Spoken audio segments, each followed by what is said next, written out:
Crazy as it may seem, yes, this, ladies and gents, is the freaking Freedom Forum. As it just so happens. I'm trying to get this sort of freaking set up. There we go. Sorry for the figuring things out. I kind of needed to do it anyways. How y'all? Any Hoosiers? Okay, the intro. Ladies and gentlemen, welcome to the Freedom Forum. I am your host, Ye Old Guardsman. And today's lovely topic of fucking discussion would happen to be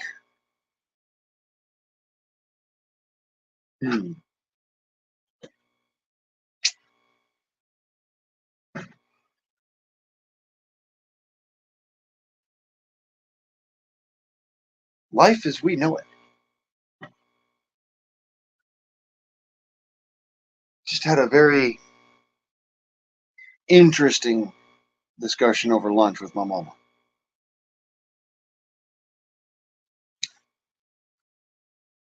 Basically on, the importance of certain purchases and stuff.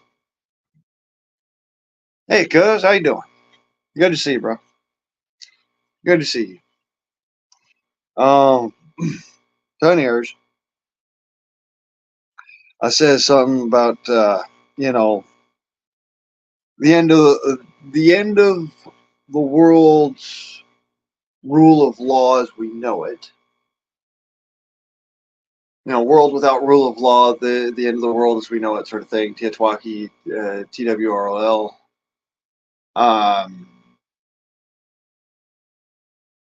Basically, I was trying to say is, look, we don't know when it's going to happen. We only know that it can happen and that there's a likely situation of it happening. Let me put it this way.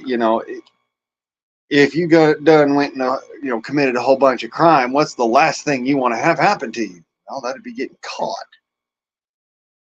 What's the easiest way to not get caught? Destroy the evidence. Unless you're the government. If you're the government, you could just make it so that it's no longer a law. Or there's a law that conflicts it.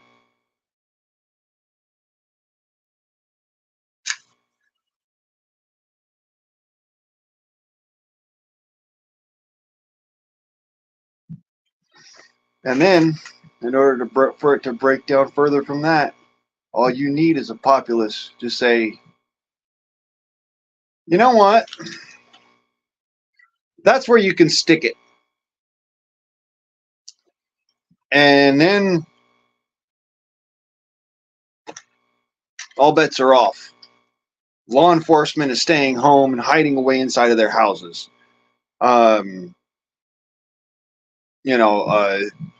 Your only options and opportunities in life are what you can take, not what you can earn, because let's be clear, earnings out at that point.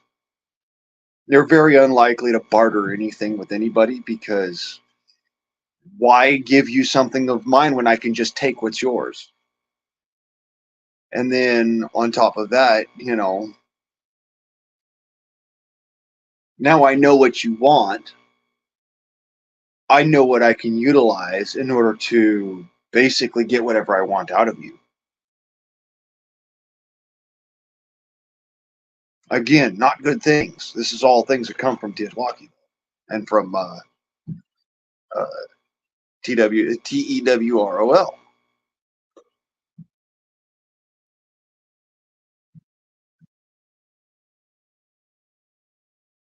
The existing world without rule of law.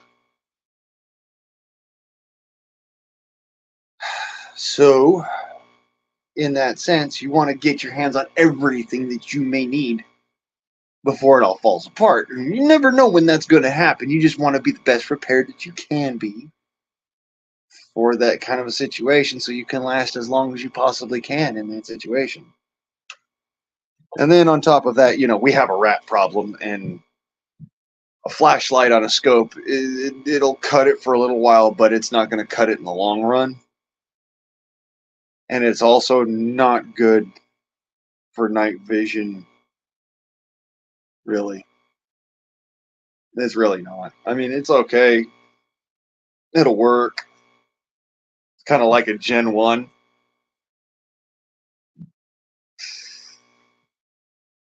Kind of futzing around Gen 1, Gen 2 sort of thing, but not really.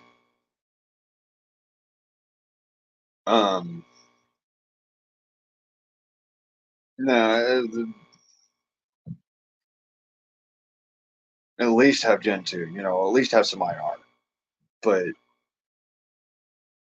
it's at that point where I'm having to justify preps that are important that could mean the difference between life and death. And what say, what am I going to do?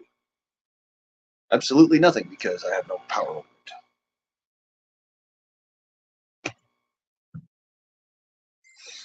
However, I did get some important things done today. Well, we got some, I should say it that way. We got some important things done today. Because I am not doing this all by myself right now. Thank heavens. If I was doing this all by myself, we'd be in deep shit. So, any hosers, howdy do to you? Cheers, motherfucker. It's 5 o'clock somewhere. It's 5:30 here.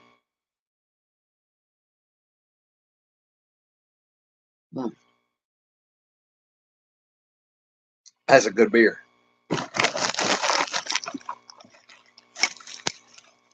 My little beer holder there. So what's with y'all's? Do tell.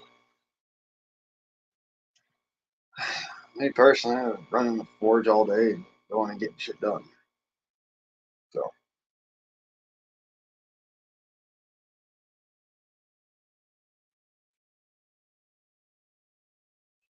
I got to do part for the forge, so I could probably get it up to welding temperature now.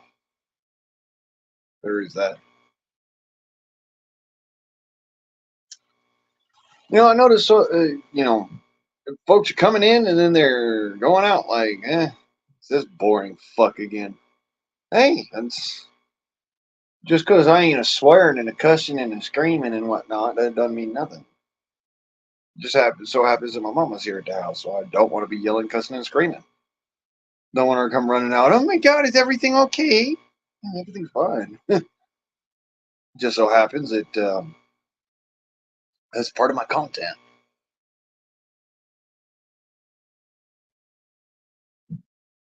But when my mama's at the house, I don't want to be yelling and cussing and screaming and all that. So I just thought, hey, heck it, get into the old Freedom Forum and have a good one. Why? Cuz, why? It don't make no damn sense. 89 degrees outside, probably 70% humidity, 80% humidity, and you're now tearing down a 24-foot deck? What? Never mind. It can't. There's probably a good reason for it. I'm just a bit of a dipshit, is all. Ugh. I do not envy you. I mean, I envy your summers. I'll say that much. Be able to grow something, but I don't envy you for that kind of work.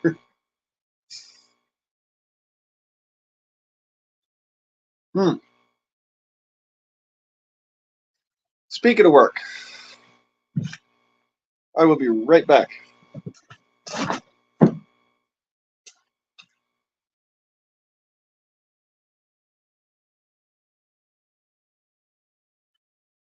Aha! Here we have a fresh new piece Ye old stock steel. Going to be making some serious blades with this thing. So, yeah, if you didn't know, I buy all fresh steel. My knives all from virgin steel. And hook it up. So, yeah, that's knife blanks. We'll be making some knives here pretty quick.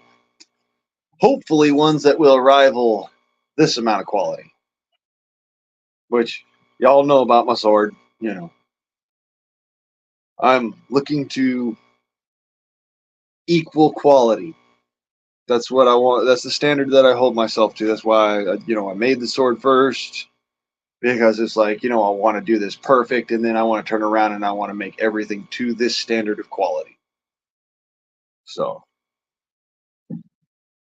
And it's really well balanced. And it's a really nice blade. So.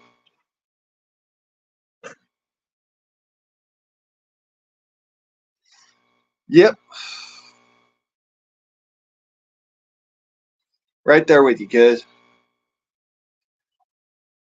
Honest to God, that's why I went and I got the old spinny doomadads so that I can get the forge getting good and hot. Not playing this game no more with it. We're gonna have ourselves a working forge. I'm gonna have I'm gonna start a setup righteous so that I can make some sort of an income and hopefully justify some more purchases.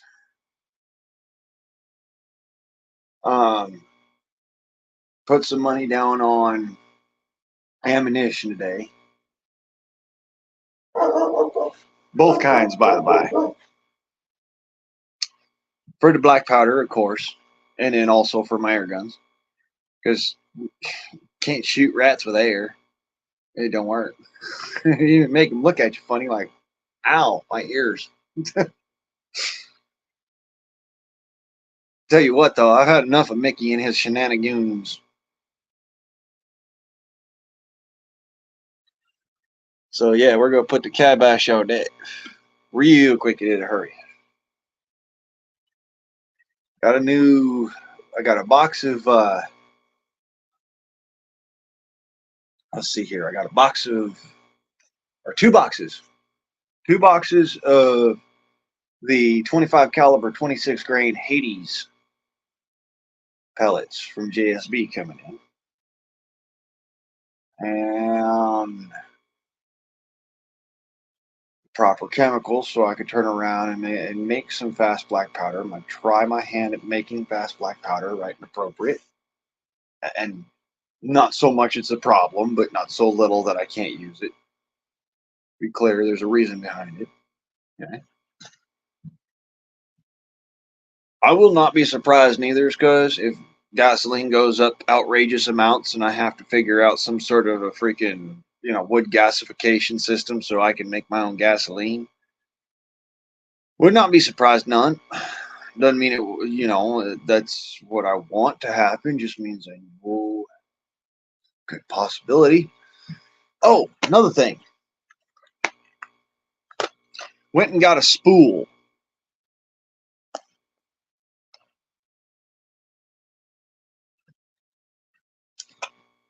for the old Black and Decker thing.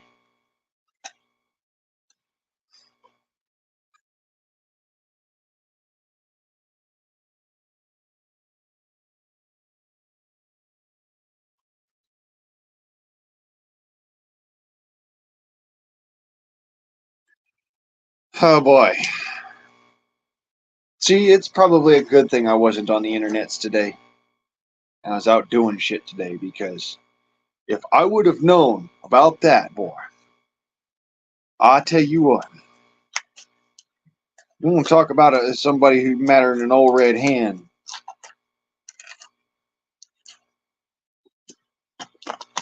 The rest, the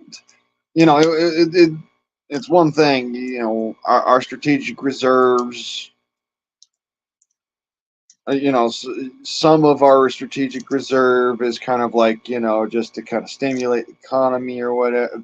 But it's not like that's a repeatable thing.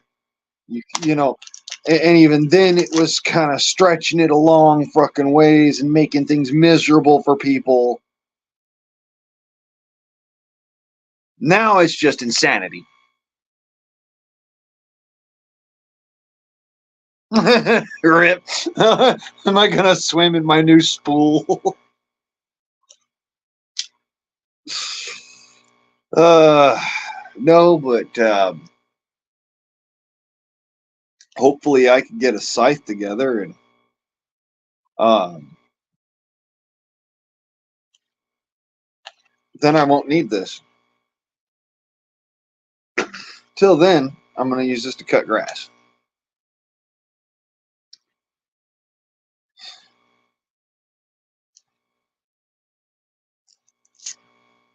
And it's that clear freaking non-format crap that I'm going to replace in about 5 minutes. Good thing I got that spool sitting around here somewhere, I think. Spool of weed whacker line. Yeah, tanks and airplanes run on oil. What do you know? It, funniest thing I've ever seen. Hey, my car ain't running. Yeah, I mean, I take a look at it. So yeah, I just ended up not getting over to the other place because it stopped running on me. Well, yeah, there's a problem right there. Ain't got no gas in it.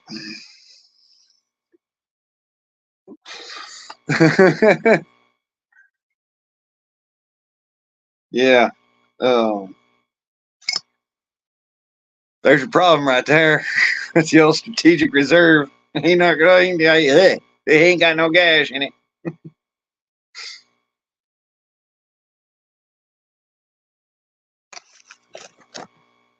Knowing that that thing that calls itself our president and happens to be in office, yeah, no. That thing didn't sell anything to China. He was just the middleman. Our government as a whole stole that to China. He's just the one getting the money for it. But whatever. You know. How's their little insurrectionist doing? This is how I'm doing, you fuck.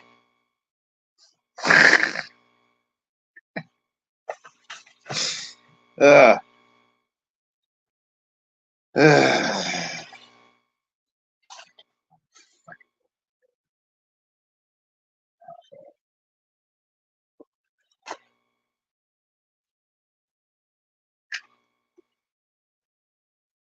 yeah, we're gonna just charge up our electric tanks.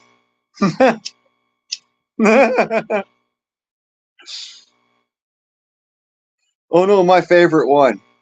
Well, the motor will run off of pretty much anything. We can use vegetable oil to run our motors, man. We're not really worried about it. The M1 Abrams will run off of veggie oil. That doesn't mean shit. Really. It's actually supposed to run off of like a mixture of gasoline and diesel fuel called JP6. I mean, it's specifically formulated for that tank. But whatever. I'm just gonna go and there you go. Even though it won't run in anything that they run, maybe airliners or something like that. But everything else, not really. Very specific to our tank. our main battle tank at that. You know, and maybe as like a fuel additive for high performance vehicles, and as an additive, not even as a freaking mainstay fuel source.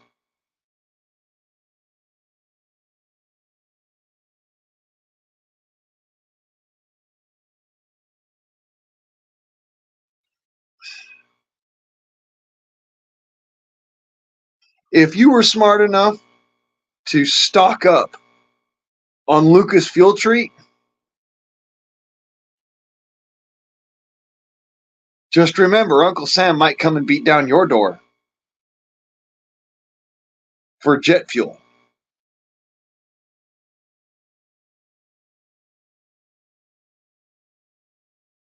Don't know how many people knew that, but Lucas Fuel Treat actually has JP6 in it. And biodiesel kind of flows the same way when it's hot. Flows the same way when it's hot, not when it's regular room temperature. Regular room temperature, they do not flow anywhere close to the same way. So it's like, yeah, it'll run off of it if it's liquid.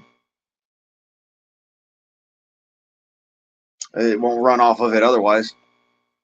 So yeah, our tanks are pretty much screwed.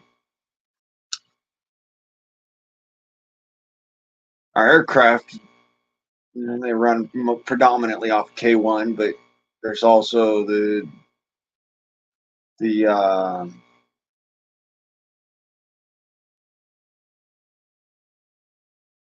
methane and something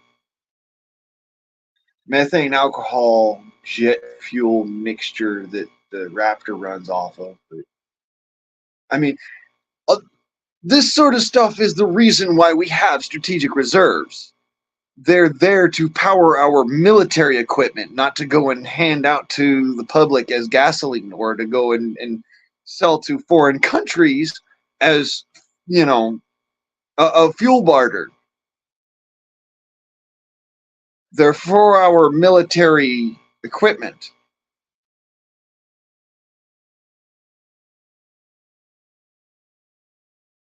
It doesn't make sense to me. Unless you were actively working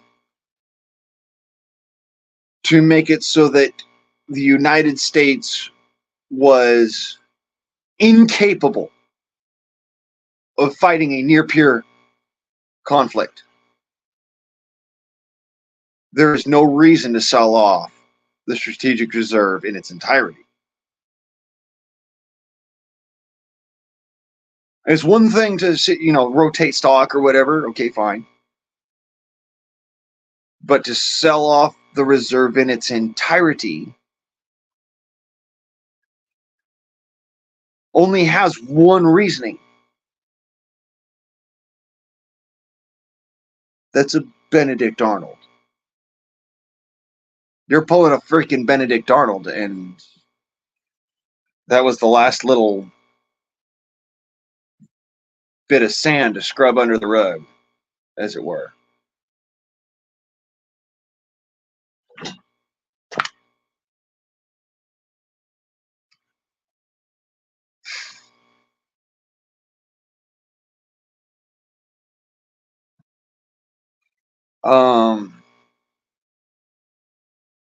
That's the thing, though, Kentucky.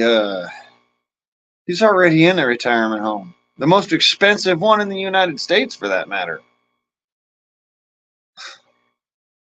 It really bothers me that somebody can get away with this crap and get away with this crap and get away with this crap, and all we're going to do is just sit back and go, oh well, Big Daddy government. What are we going to do? We don't have F-16s and F-15s and F-22s and M1 Abrams main battle tanks. Well, it doesn't fucking matter now, does it? Because he doesn't have the fuel to make them fly.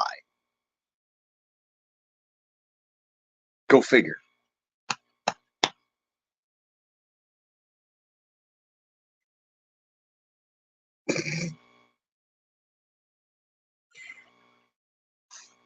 So just give up your guns because you can't face down the government with with your little M4s. What are you going to do? You need an F-16 to go and take on the government.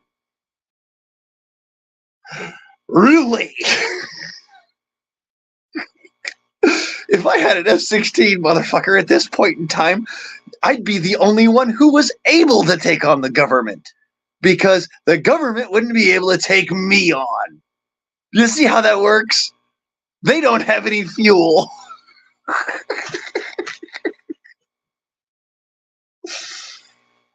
Shit, I'd have about like 5 minutes more flight time than they would.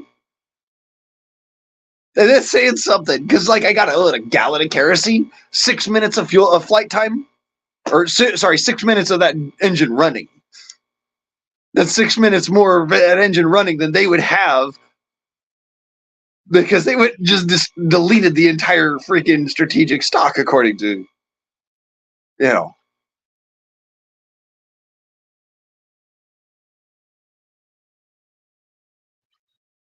Yeah, no, we can go and hunt down people, in far off lands because they probably don't have weapons of mass destruction. Spend billions of dollars to do it. Leave all of our freaking military equipment over there that we brought with us. Sell off our strategic reserves to China. But we can't defend ourselves. No, that's just too hard. I swear to God, guys, if it wasn't like, if this wasn't real, it would be comedy gold. It would be at a point where me going and telling this at like a comedy club or something would get me, sold out for decades to come. This is some stupid shit. Could you imagine, just for a second, you're the most powerful man in the world, okay? And not just because, oh, well, you can go and push a button anytime you want and just nuke the freaking planet, whatever. Fine. Awesome. Great. But that means you literally you going from the most powerful man in the world to the least powerful man in the world with one button push. Instead, you're the most powerful man in the world, not only because you have the nuclear button, but because you have the most powerful and formidable military on the face of the planet. You are literally why astrophysics theorists and cosmological physics theorists spectate that aliens are refusing to make contact with humanity if they have the possibility to do so, specifically because of this military existing. And yet, you want to piss all that away for money.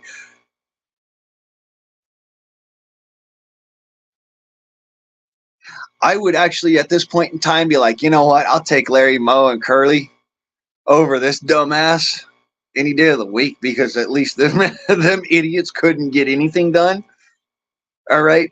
This guy, the only things he can get done is destruction of our country, not doing any kind of destruction elsewhere. I'm talking about in our country, destroying it.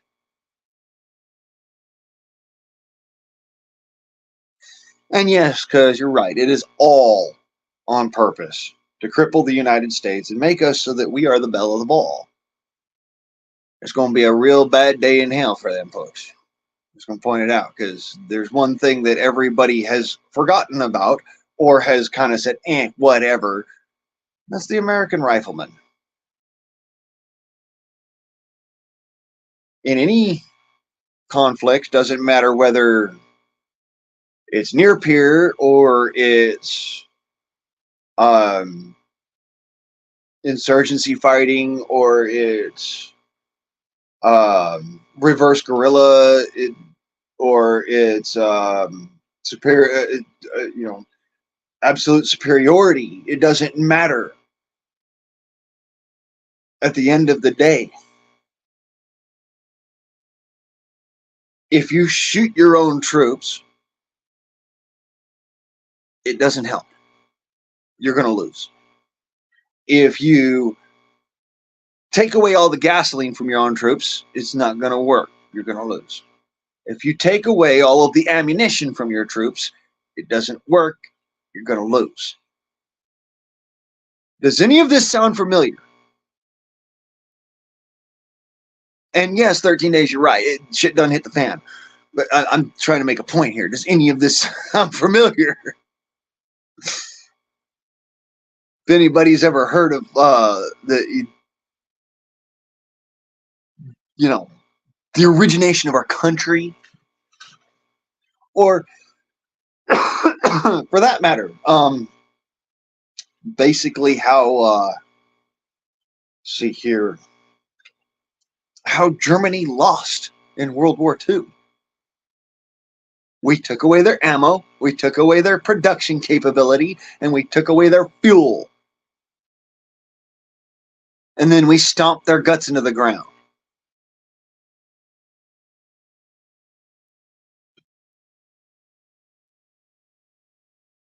Use that thing that's in your gourd, man. I'm telling you. It's literally over.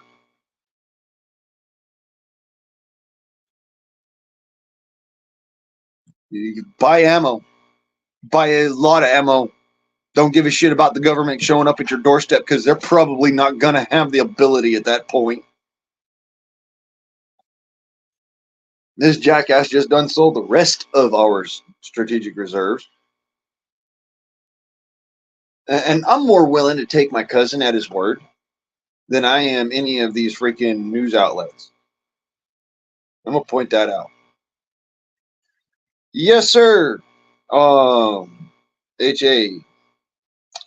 I am, or H-I-A, sorry. I am in Oregon.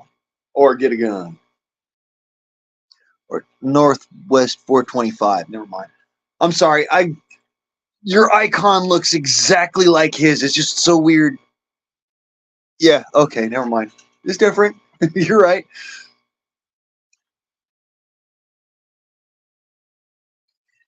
Iran thinks they got balls. China's balls shriveled up during COVID.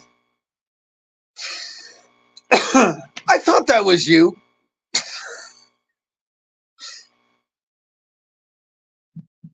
Yeah, they've already. You're right about that, cuz you remember back in, I think it was like 2019, maybe 2020. I was making a prediction about how they're going to literally vacation into place, and then from where they vacation into place, they're going to be gaining weapons and ammunition somehow.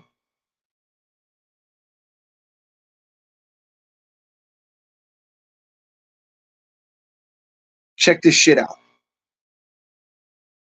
They're going to be getting weapons and ammunition somehow. What did we watch happen?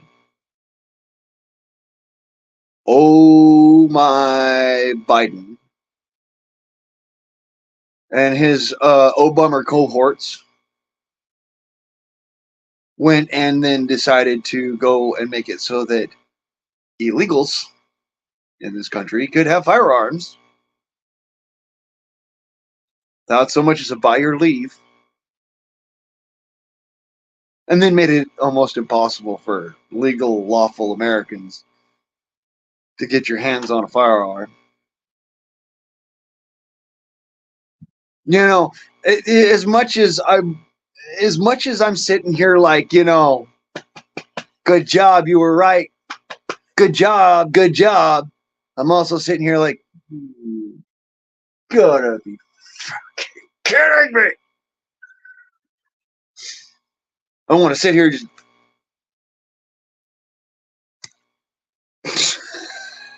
You know what I'm saying? Just squeeze until something pops.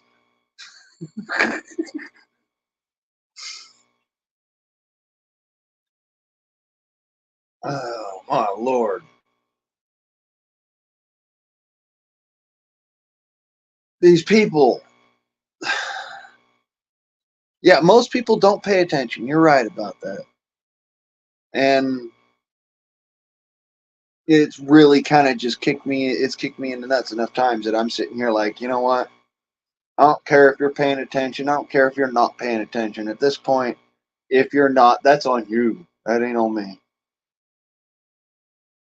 I done told everybody. I said this needed to be done, and those that don't want to listen, that's up to them. Just live in your own little bubble, and you know, die oblivious, because that's what it's going to be. Me and all the rest of the internet tried to warn you.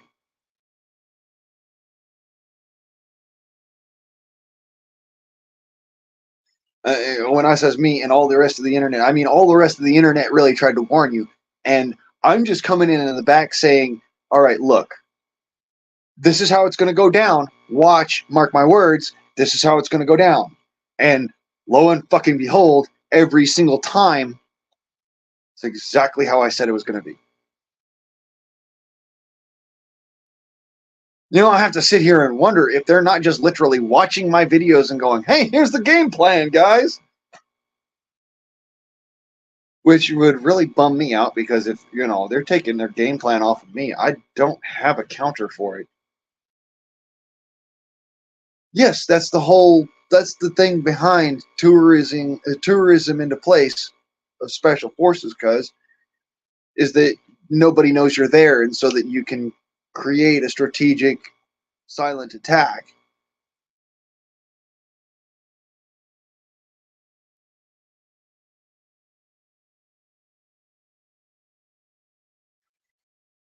Yep. All you can do anymore, or Kentucky. All you can anymore. All you can anymore is I found that the best I can do is try and just make a living and keep my skills honed right and proper and correct. And when the time comes, time comes. Till then, I'm just gonna sit on my hands and do nothing. That way, I could be formidable, be useful. Every time I go and I try to stop it from happening, I end up in jail or worse. So I'm not going to try and stop it from happening this time. I'm just going to stop it from happening to me. And I hope to God that all of you have the same luck or better luck, depending on how my luck is.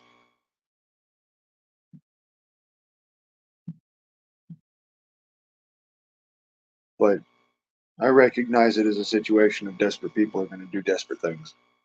And there's nothing you can do about it except for keep calm and return fire. Pray to God they don't have the bullet with your name on it in their pocket. That's all you can do. And while that's kind of a sucky outlook on things and it's not pretty,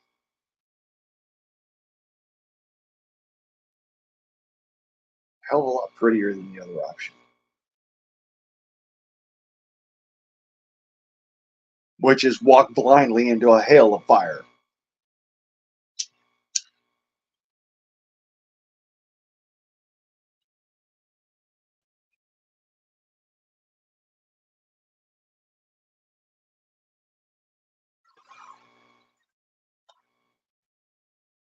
Building, infrastructure. This little 3/4 acre homestead up enough to be somewhat self sustaining, you know, somewhat. Because there's no such thing as, going full self sustaining. We don't have enough room.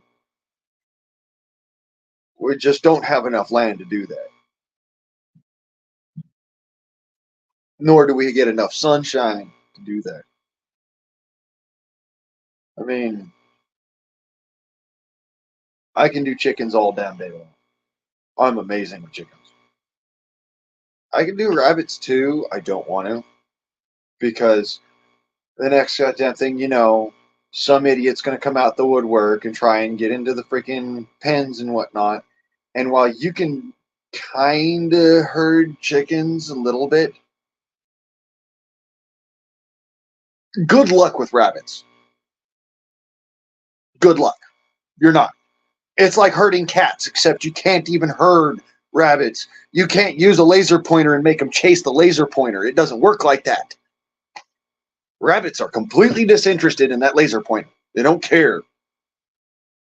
They look at it as if it's like something to be afraid of.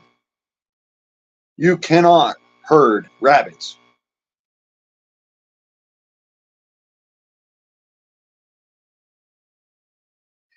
Yeah, I was down at the local mart, and apparently they're not even carrying chickens no more.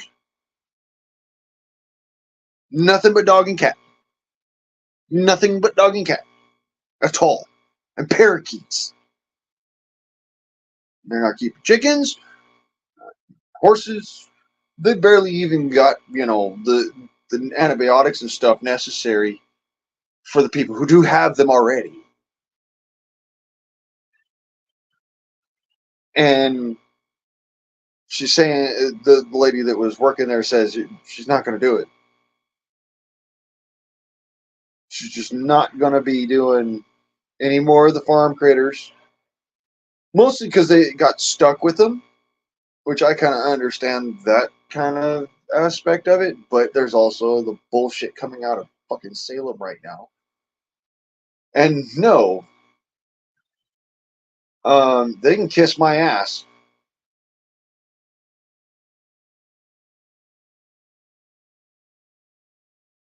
Kiss the brown hole right between the mountains, as far as I'm concerned.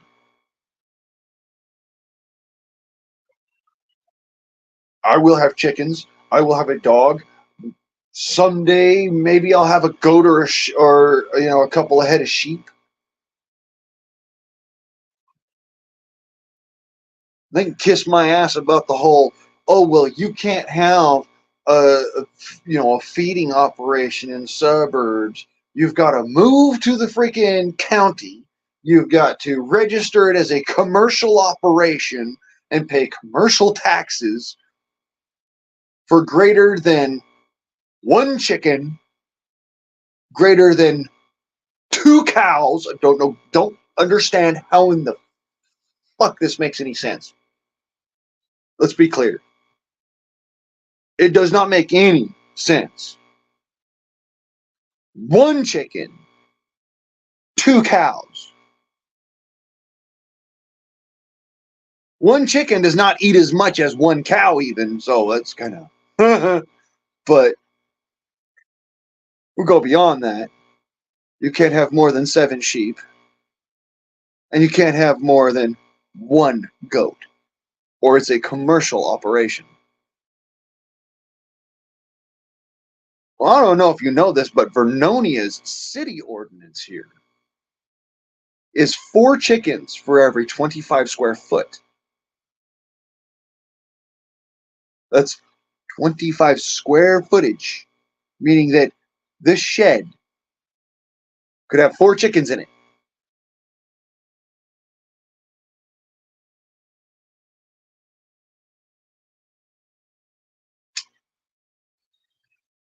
Yeah. Oh, I didn't put one down, cuz I'm actually pissed. I'm this month has been one foot up the ass after another, and somebody has not taken their foot out of my ass before shoving the next one in. So, kind of pissed. I don't want to be pissed at somebody else. It's also why I've been trying my damnedest to just, temper back. Is yeah, you, I swear you could lit a cigarette on the forehead.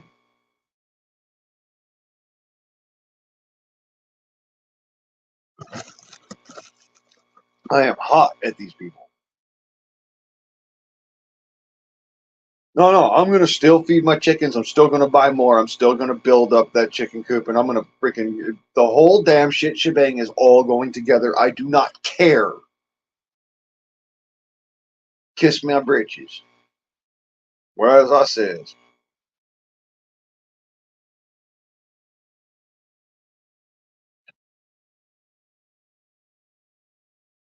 4 layers in the city of Vernonia per 25 square foot. But according to Salem, uh, you can't have more than one chicken or it's a commercial operation. Oh no, they made me mad. They made me mad to the point where I'm putting it all in. It's all on the fucking board. Let's go, motherfucker. I want to see your royal flush. Because my straight flush has kind of set you on edge. Oh, it's a poker game now. Cheers beers, motherfuckers. I already have 2 chickens. So I'm already over the line. And yes, I'm going to be having well more than that because I've got more than 25 square foot.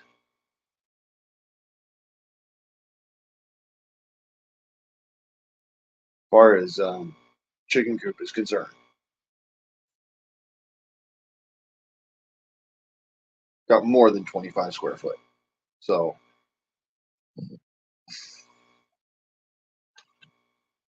I've already said, I'm getting more chickens. Screw one way or another. Either it's going to be, these ones that old boy is like, all right, I don't want my chickens anymore. I'll take care of them, give them all. Or it's going to be I got to go and buy a whole new branch from Murray McMurray. I don't care because at the end of the day, I've been told to stuff it too many times.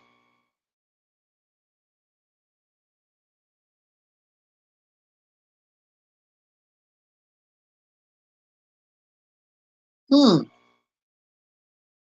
I would think that a blood nugget isn't going to make it through their inspection. I mean, I'm pretty fucking rigorous about inspecting my chicken eggs over the light, then float test. Because if you get a what's called a blood egg or a blood nugget, they're normally very undesirable, and they only happen once in a blue moon, and that means that your chicken is very sick, or it's the chicken's first egg ever. In which case, that would be why they're doing all that with the chickens, making it so that the civilians won't buy them, so that the commercials will buy them, so they can drive down the price of commercial eggs and drive the civilian egg out of the market. So you won't have your farm fresh eggs no more. It's another way that they do it, by the by.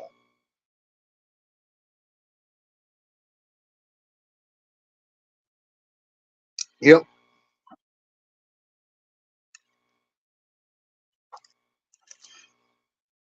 Yep.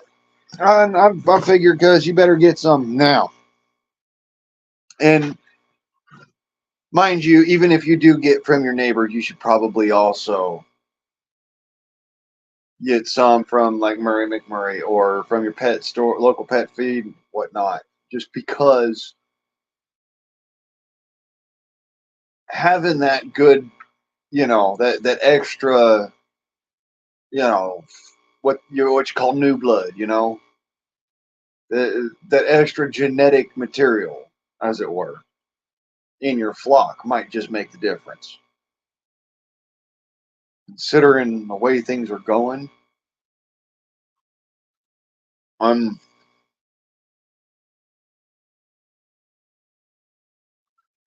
I am going to be going and putting money down on chickens for sure, but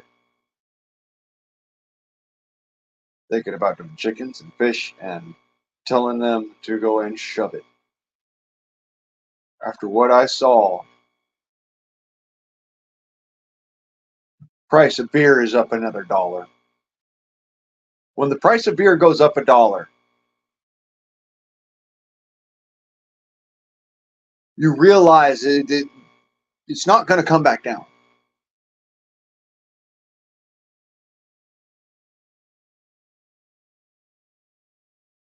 Yeah, of course, because that's why you do that quality control with the commercial eggs, so that you don't get that kind of, because it will put you off your food. You don't realize that that's a normal thing for, a hen's first egg is a blood egg, and they normally actually eat that egg, so it's not even a big deal. It's just that in commercial operations, the egg drops from the bird and then immediately rolls down a tray down into the collecting device, and then the collecting device is supposed to sit there and scan the eggs with a light on one side and check the color of the light coming on the other side electronically. And if you get one that's red further on down the line, they knock it off. They're supposed to have better quality control than some farmers. However, from what I've seen, I've never gotten a blood egg from the farm eggs, ever. Never gotten a blood egg from the farm eggs. In fact, because of the way that I let my hens lay, they don't have blood eggs. They never had blood eggs because they ate their blood eggs before I ever got a chance to get in there and get them. See how that works? Hmm. Because of the way that we do commercial shit, the birds that are in the commercial system can't get that added bit of nutrient that they would otherwise normally get from their own blood.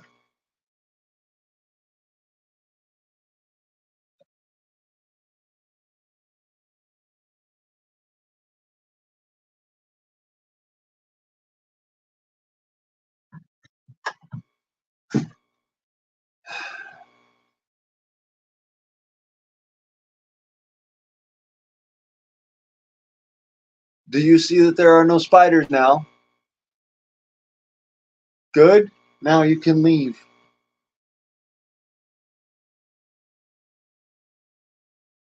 Hey, dagger ass. Fuck out of my house.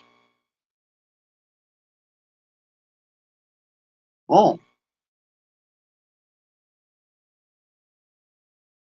giant hornets.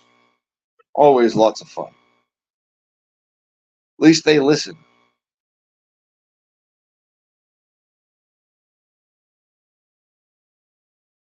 most of the time. Unless, of course, they've got a nest around them and they don't listen to shit.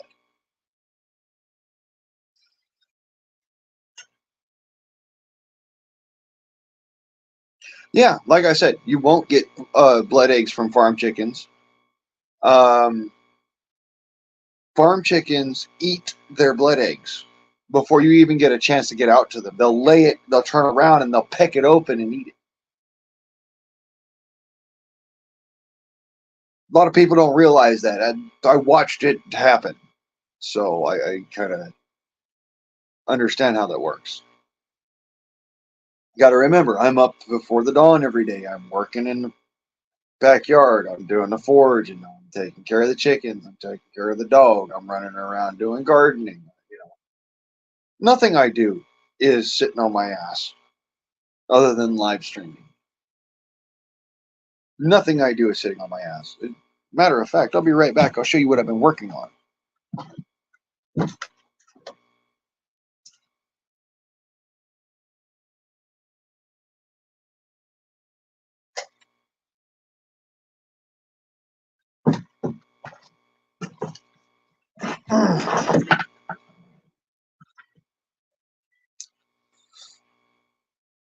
There you go. That is a scythe. It's a right-handed cut scythe. I know it doesn't look like it here on the interwebs, but you know.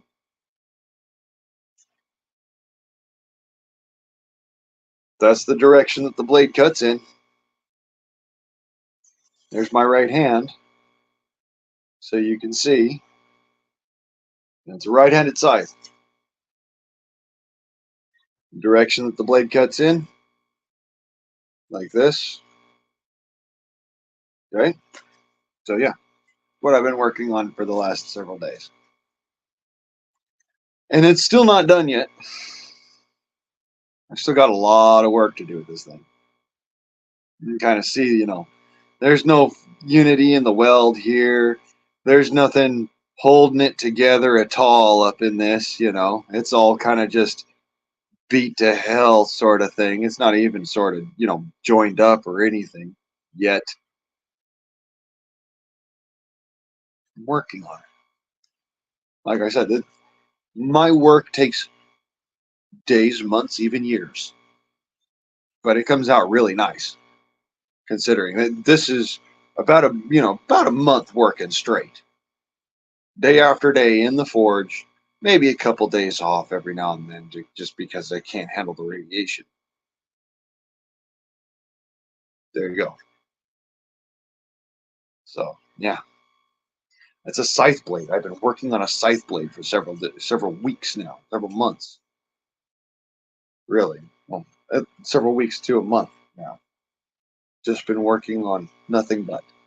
And it's coming out pretty nicely. I mean, it's got a good kicker on it. You can see that it's got a good curve to the back here where the grass comes up, and then the bottom of it gets kicked off so that it doesn't create drag. It creates a little bit of lift right there, so it doesn't drag on the blade as you're cutting through the grass.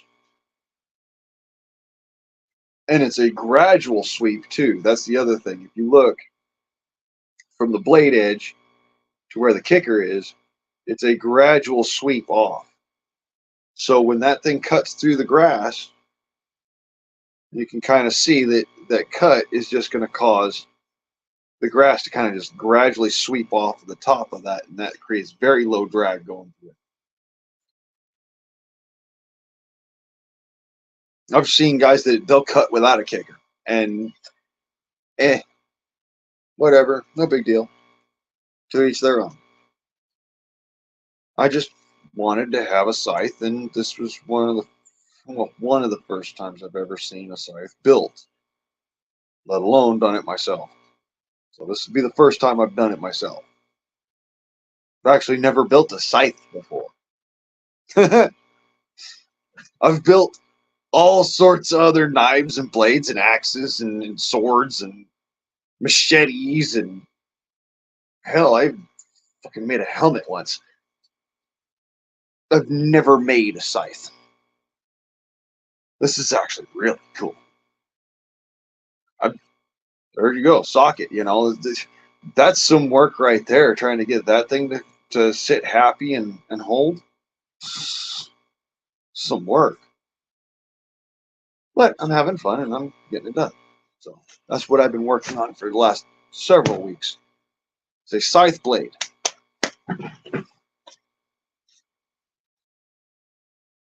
Now, of course, cue all the fuddy-duddies that are like, "Oh, Blaine, you don't actually know anything about forging if you've never made a scythe." Okay, yeah, whatever, sure.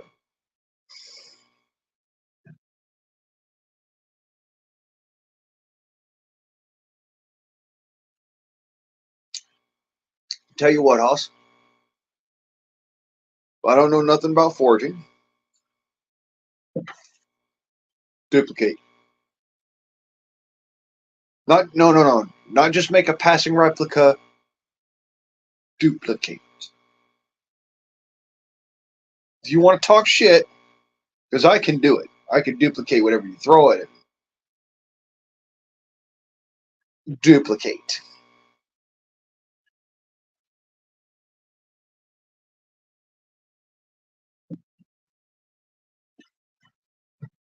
Not, oh, I made it better or oh, I made it differently. No, duplicate.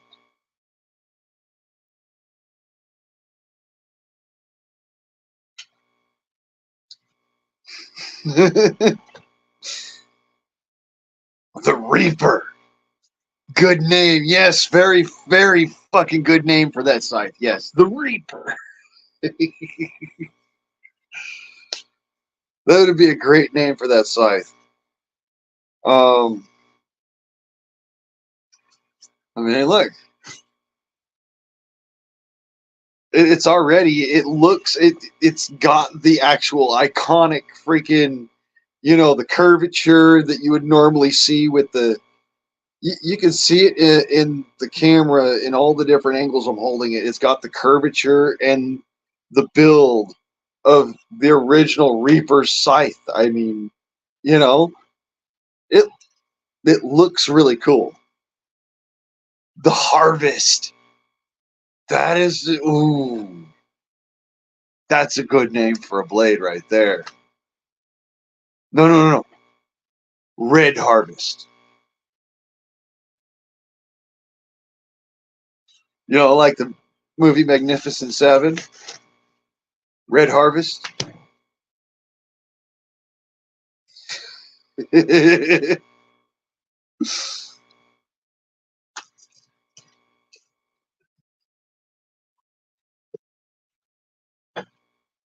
But this is going to turn into something else. These are all going to be knives from one end to the other. All knives. Hot Roll '01. It's all going to be turned into knives. So we'll see several of my knives out there very soon. Dawn Harvest. Harvester of Sorrow. Those are the wow.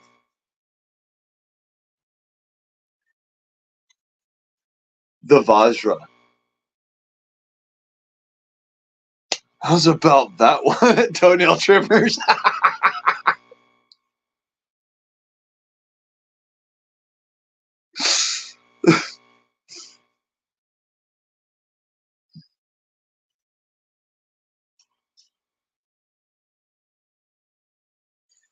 Harvester of Glee. There you go.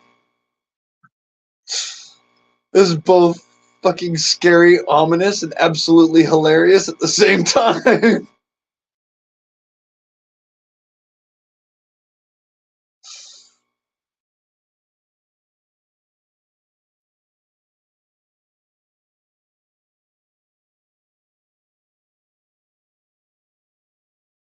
McFly! Fuck off!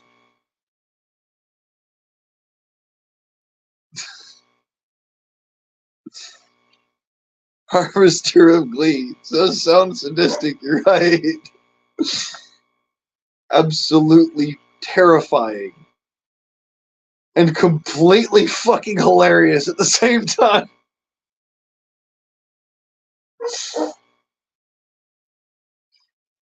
Could you imagine? I mean, Mind Scythe. Oh, Mind Reaper. Like from my book. Mind Reaper. It's a fucking Mind Reaper. I like it. The Mind Reaper. The Valkyrie. There you go. That's what Karen determined.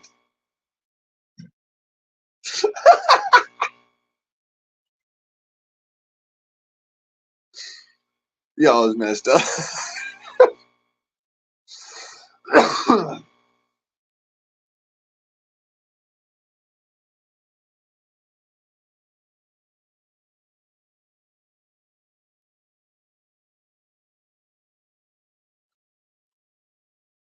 All right. Anyways, so The nipple knicker. Yeah. Hey, like I says though, you're 19. Calling your 1911 kindness. I could see that. I mean, I named my 44 Josephine, but it's just because she's a fine old lady.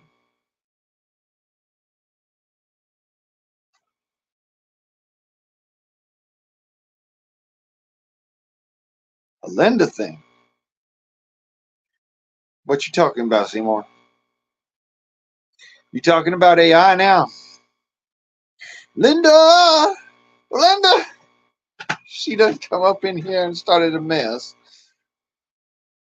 I have kindness for everyone. That's pretty good.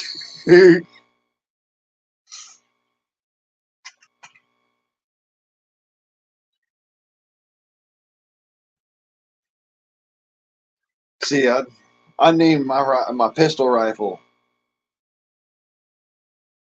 Josephine Justice. There's a there's a name, son.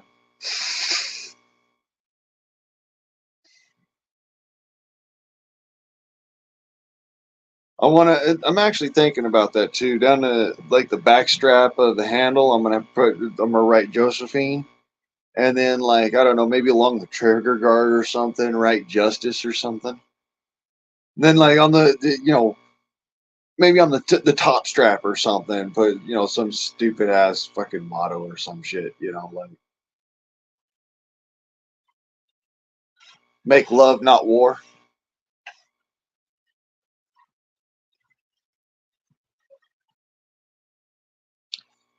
Barrel Bushing says smile for the flash.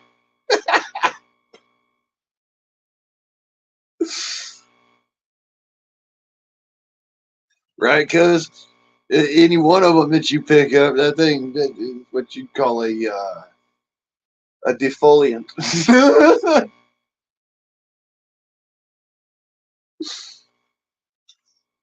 Shit, it all depends on how many trigger pulls some of them, but they're all defoliants, and you're particular.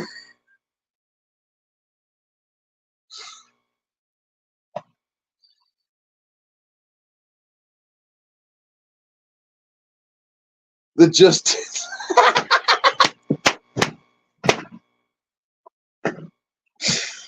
oh shit.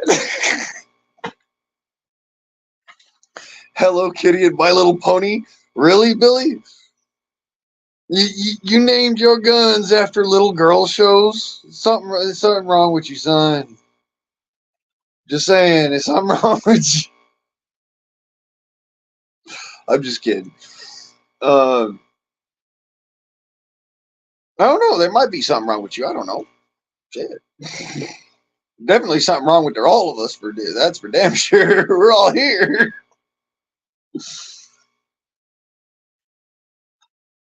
instead of like on Mars or some shit. Out somewhere in the cosmos, running around, having sex with sexy aliens. I don't know. I'm making all sorts of jokes today that have to deal with, in relation to my book. So, sorry if you're not in on the in jokes.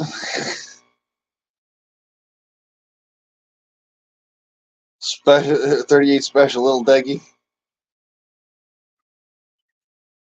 or little Debbie. Yeah, I get what you're trying to say. You're trying to say little Debbie. I get it. It's all good. It's all good, Chuck.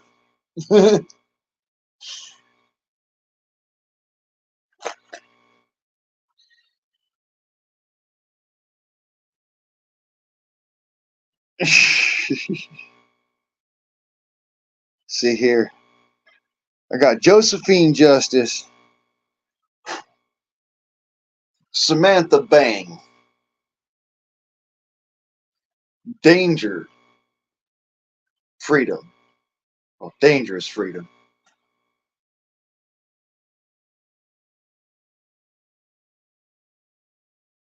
And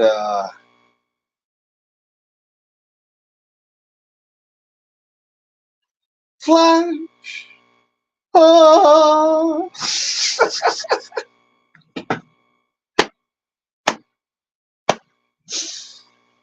Yes, I have one that I actually, just because it became really easy, I named it Flash.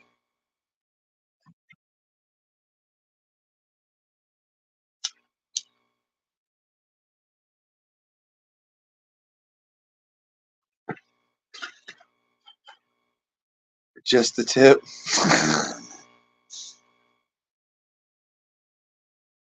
You know he ain't right there though. Just the tip.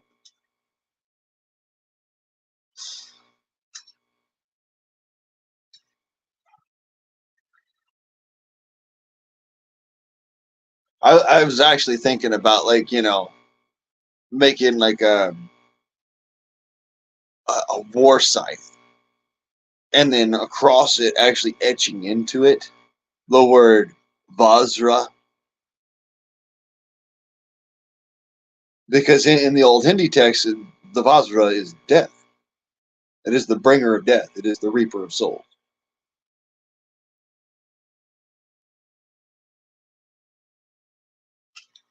So yeah, that's why I was thinking, Basra. But I actually liked that one earlier, the Mind Reaper. That was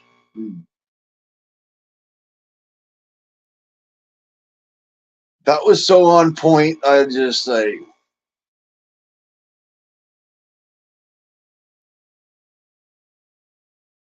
what the hell, Eric?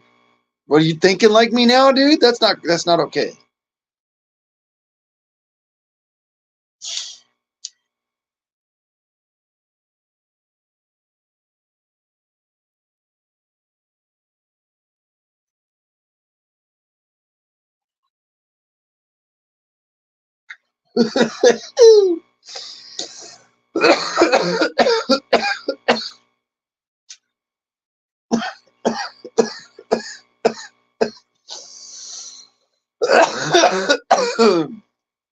Wee.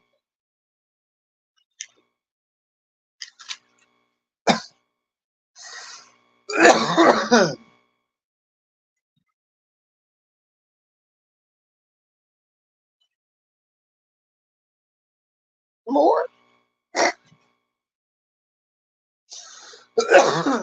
No more. That's not safe. Down to all that. So that's fine. All right. Well.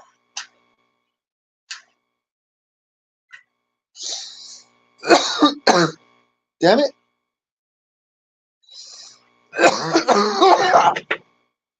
What the hell? Somebody found my lung. I dropped it somewhere.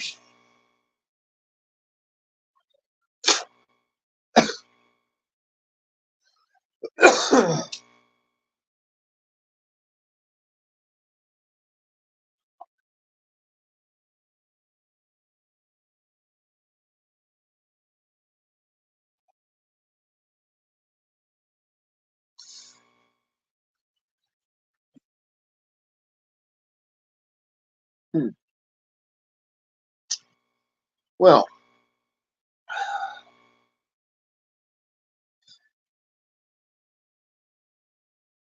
let's talk about some. What was it? Morbid facts. Uh,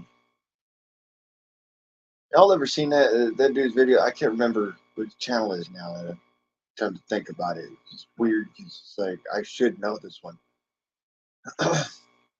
but he does all this. He does it all in a monotone.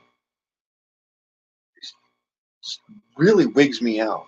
Like, I can't not watch it because it's in a monotone. It fucks with my head. It's like, I want to not watch it, but it's like it's just one of those monotones that just kind of sits there and goes on and on. It's like, but it does it so like in a way that makes you still feel like you're included in it. It's weird. Now, my brain is still trying to dissect how it works. I'm sure it'll figure it out at some point. I mean, I've already figured it out, but my brain is a little bit slower than me, which is weird.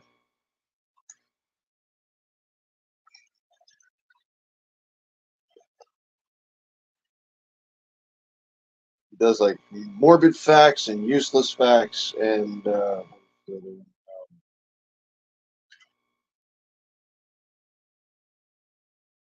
it's like there's a whole bunch of different videos actually he does. But he has morbid facts and useless facts are like his number one shorts and whatnot. So, trying to remember.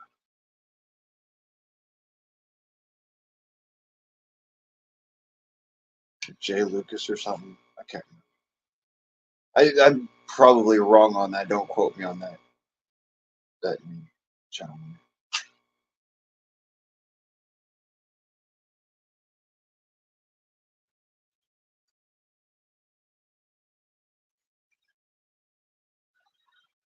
Or Lucas something, Lucas Entertainment. I don't know. He does all sorts of different stuff anyway. So, but I'm just saying, the joke of it is that this is why I wanted to bring him to y'all's attention. I know you know this guy. I also know you cannot remember what his channel name is because of how he structured his videos.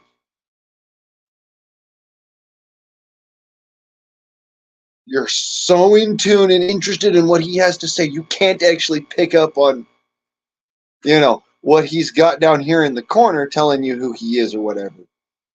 Which, don't pay attention to this one. This is kind of like a throwaway. Great Scott. It's kind of a hail back to Star Trek. If any of you Trekkies are around, great. Um, you're in good company. But no, this is on all the shorts that are in portrait mode. You can see it down in the corner. Down in, I think it's like this corner here. You can see in the portrait mode it says something about your channel, the channel name of the video you're watching, and I can't remember what it said because I'm just glued in on this shit. And I'm not about to go and try and put it up here on. No, I mean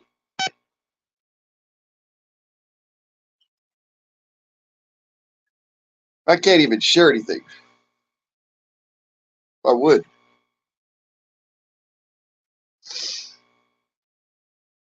I'm on my cell phone right now, so that's why things are just a little weird. I'm sitting here trying to finger things out, and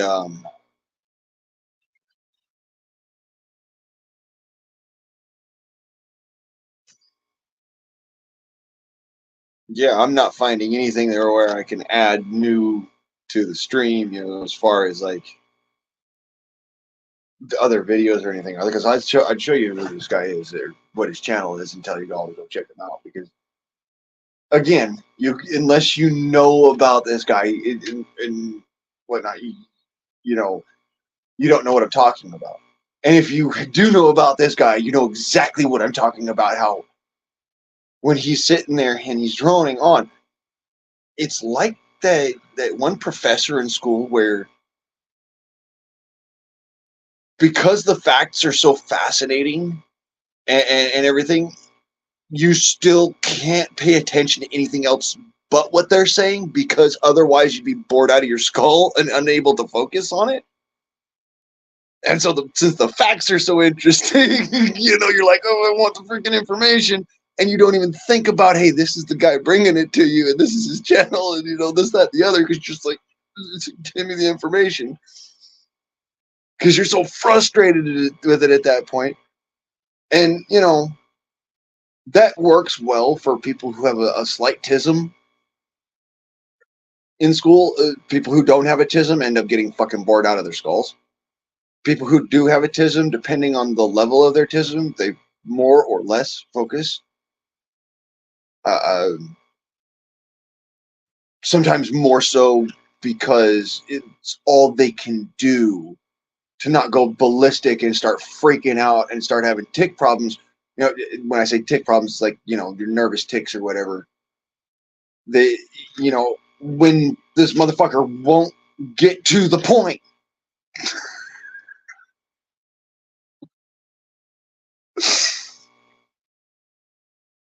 The channel is morbid. Okay, morbid facts. There you go. I don't know because I'm so focused on this guy because I can't freaking get past him. The channel's like, what the fuck?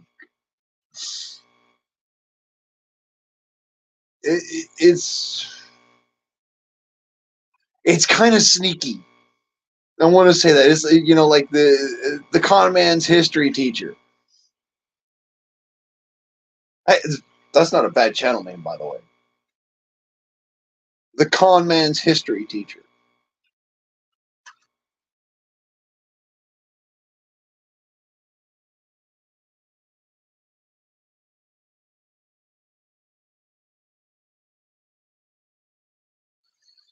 Because just like that, you know, just those morbid facts he comes up with it. It's all he does.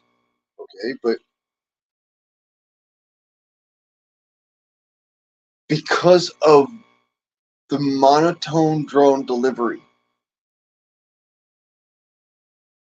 and how he gets to the point, the flow of the video, you can't help but sit there and focus on it because he's got you captivated.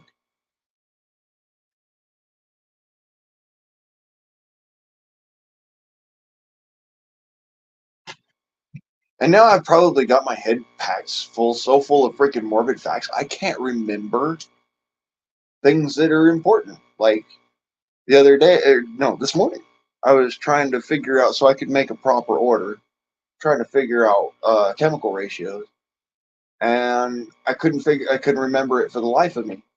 I went and I researched it, and then 5 seconds later, I'm looking at the damn ordering form, and I can't remember it for the life of me. So I'm going to end up later going back and being like, all right, so yeah, this was the chemical ratio, this one there, this one there, this one there, this measurement to that, this measurement to that. You got to be precise about this shit because it's no longer baking, it's chemicals. And so we want to do this right and not funge it too much. Um,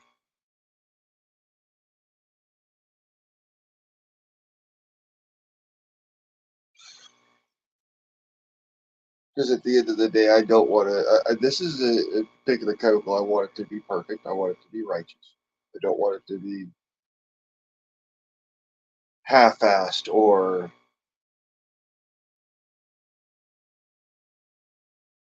you know, poorly made or a poor product to begin with. Or, you know, this is something I need to do work the first time, every time,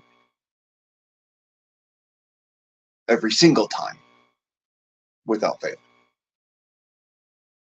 So, and yeah, that kind of chemistry, you have to do things absolutely perfect. So again, you have to go look up the ratio again. So everything perfectly and mix everything small, tiny little fucking amounts so that I'm not getting into trouble with it. As per usual.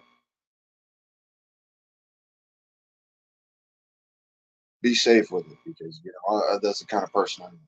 Safe amounts. Because the fucking the fact that I have to deal with it, but more so, I don't like walking around with my whiskers singed or smelling like putrescine or stuff like that. You know.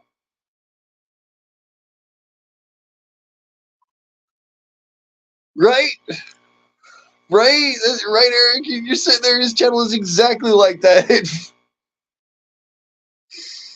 It's exactly like that. You want to scroll past, and you're dying to scroll past, but you're sitting there and you can't. Where you've got your thumb hovering over the fucking device because you can't you can't but sit there and listen because you're traumatized in place. You're actually terrified. See, this is why I say, I don't experience terror. Well, I guess I can experience terror because this is the closest to terror that I could ever understand. You know, to be completely frozen and unable to move. That's terrifying to me. That's actually truly terrifying to me. Everything else, as long as I can move my hands, I'm good. If I can move my feet, I'm even better. If I can move my mouth, we're fucking awesome. And if I can walk, get out of my way, I'll do it.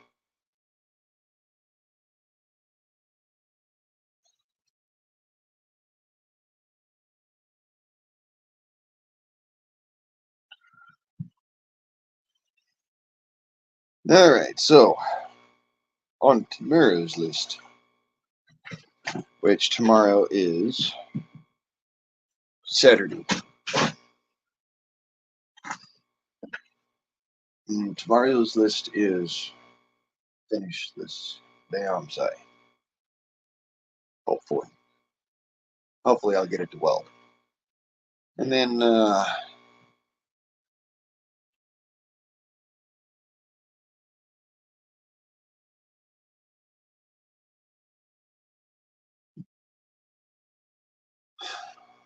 put a pole on it and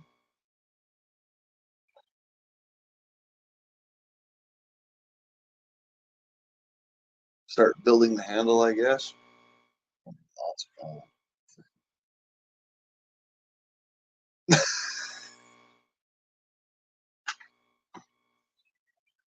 Man, ain't right. No, I'm just kidding. I'm just kidding. Wedding video is the only one that really terrified you. Wait, was that watching it after the fact, after the divorce, or was that watching it the next day? Because, brother, if it was the next day, there's no help for you. They can't fix that.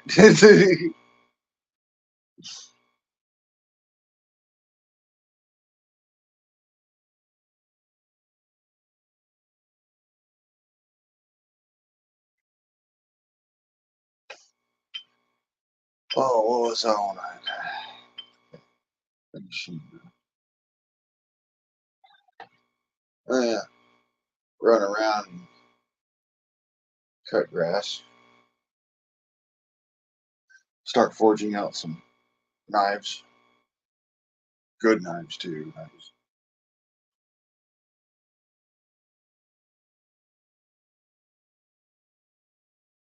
Run of the mill average toy knives. I'm talking good knives. Um,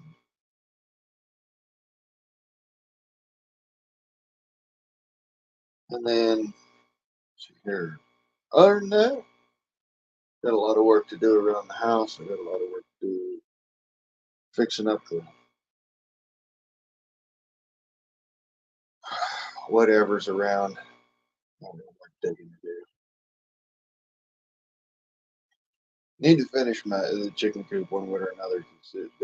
That's what's mainstay holding me up is my chicken.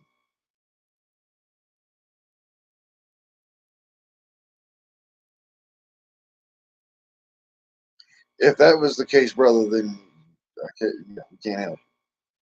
Hell, Freddy Krueger ain't even helping. I'm talking about this one. And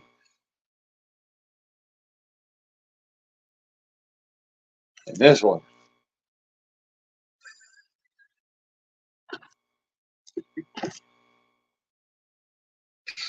Yeah, we can't help that.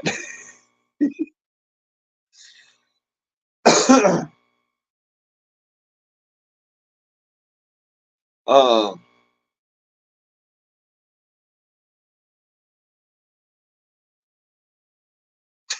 screw it. I'm gonna have a second beer. Might as well. I'll be right back.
Okay. And I'm back.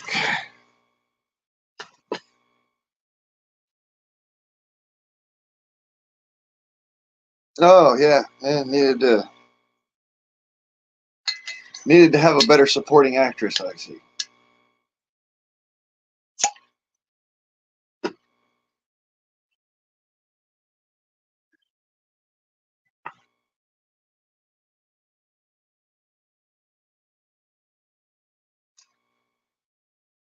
Beer 30.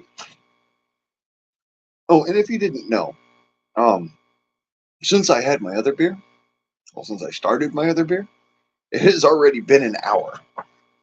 Isn't that amazing? You can sit and nurse a beer and enjoy it. You actually can. I'm not saying that you should. I'm not saying that you absolutely must. Just saying you can. It is possible.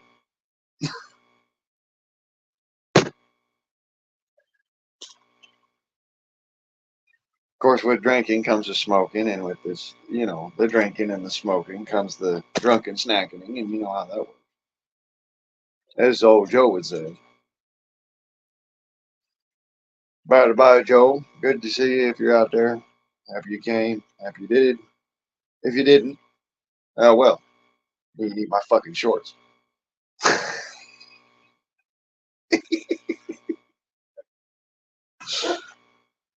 I'm just giving you shit, brother.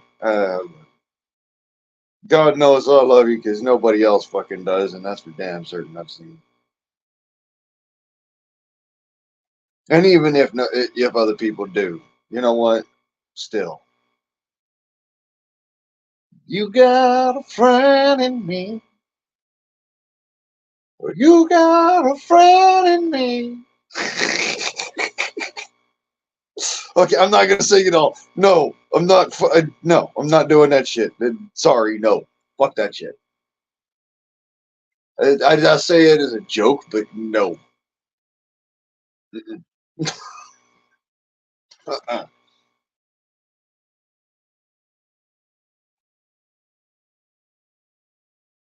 Anymore is just more about relax, enjoy yourself. It is Friday, the Freedom Forum. Friday is yours.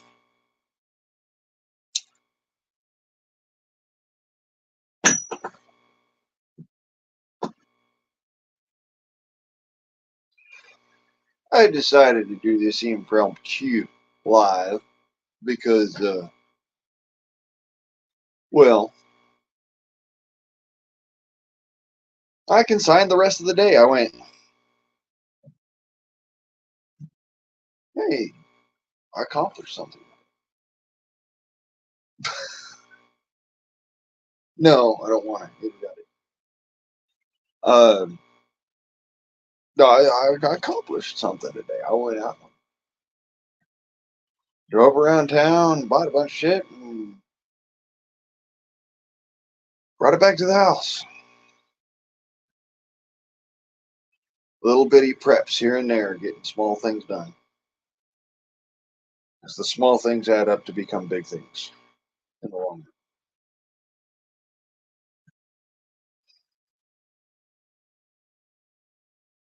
Very soon I will have a running forge, which will be able to weld again. As I finally went and got a blower fan for the forge. All right. Well, we'll be here, or we may not. I don't know. That's the Freedom Forum. You never know if we're going to be here or we're not going to be here. You might show back up and be like, "Oh fuck, I told him I'd be right back." Oh well,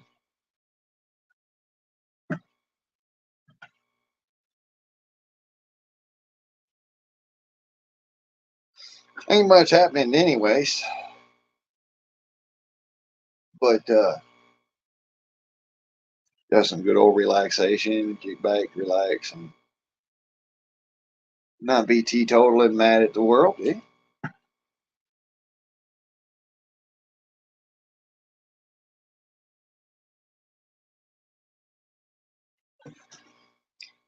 When the whole thing goes to shit, I've got enough built up to where I can at least be useful. I don't know about much else wise than that, but I'll at least be useful.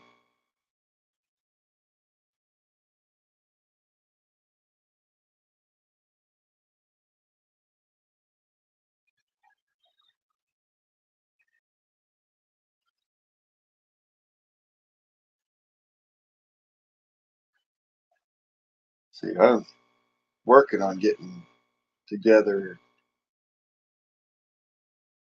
a mindset to get a welder and welding gear because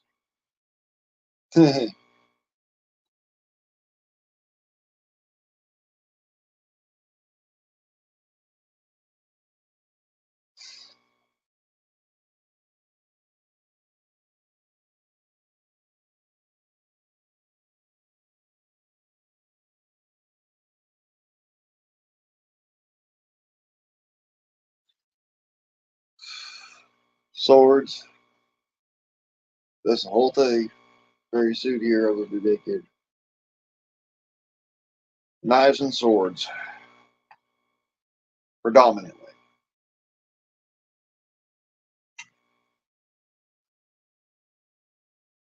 and specifically for sales. I think because I don't think I'm gonna be able to do that and just do it as kind of like a hobbyist thing for very much longer. I see the writing on the wall. People are like, oh, I want things that I can buy, not just things I can see and maybe make myself maybe at a later date when I learn something. I want something I can buy, take apart, look at, and replicate.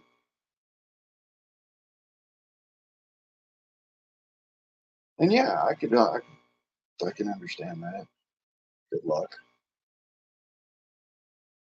Probably better off trying to replicate it by utilizing the process that I use than trying to go at it the quick way just because I've tried the quick way. It doesn't work. Not for this. You know, when it comes to making one type of steel into another type of steel through a long drawn out process of carburization and whatnot in a old traditional forge,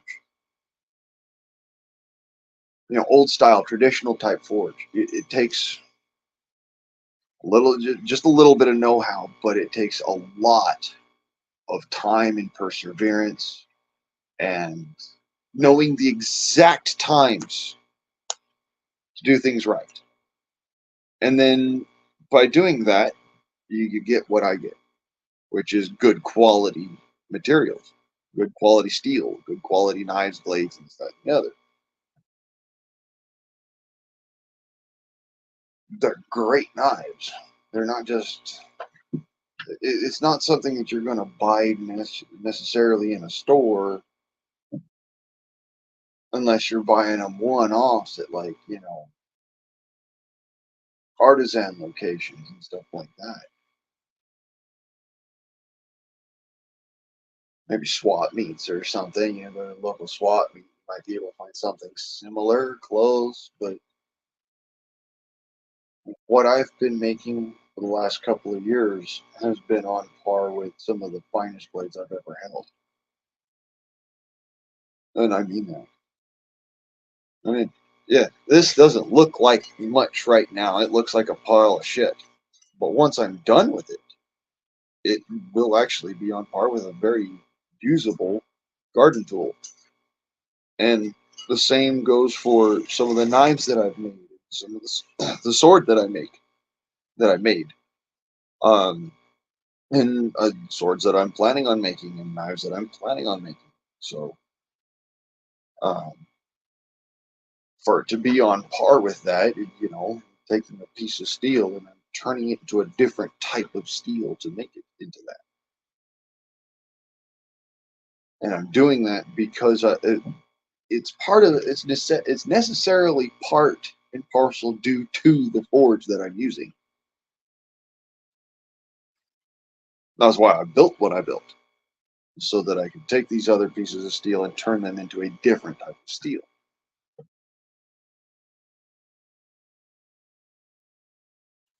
I started out forging at a campfire, doing it the real, true, old school, traditional Cherokee way.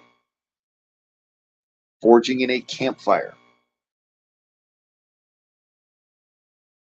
The way that you make it with a campfire ring is the same way that the Cherokee traditionally made their forges. It's the same forge, just slightly different shape because the Cherokee forge had a teardrop shape rather than having a full circle around it. It's basically the same idea.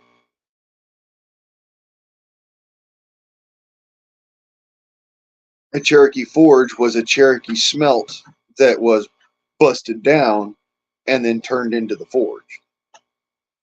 So, in case you were wondering, that's the real traditional old school way of making Cherokee steel, Cahokian steel, is using the old smelter. The old smelter, you cut the smelter down, then you take the ring that's at the bottom of that, and that makes your forge.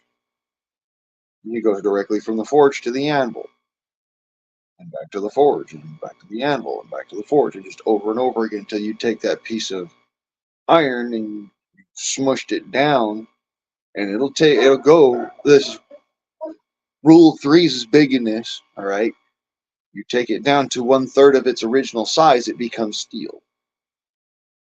It becomes Cahokian steel, Cahokian iron.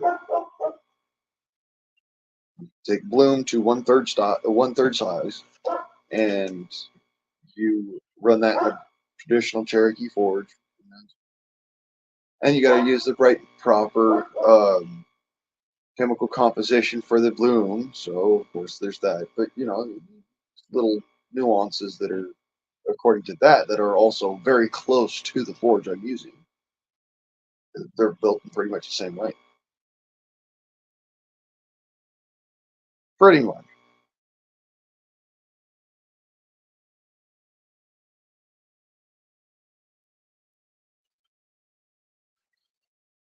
So the difference is that the forge I have can weld. A traditional Cherokee forge can't weld. If you didn't know, traditional Cherokee forge can't weld. You can only take that big bloom and just squish it down, and then form that out into your steel. So you had to work. You had to start with the bloom that you had. That was your starting point. That's how much steel you had to work with. Or if you are already down to the forge, and you had other pieces and plates of metal to work with from other stuff, then you could forge that out and do stuff. But welding was not an option. Not in a traditional Cahokian forge.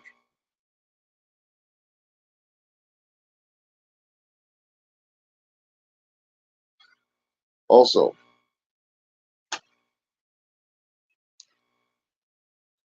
um, don't know if you guys know this, but the black oxide scale that you find on steel once you've forged with it looks oddly close to stone, doesn't it? Oddly close. Just wanted to point that out. Forge scale looks oddly close to stone.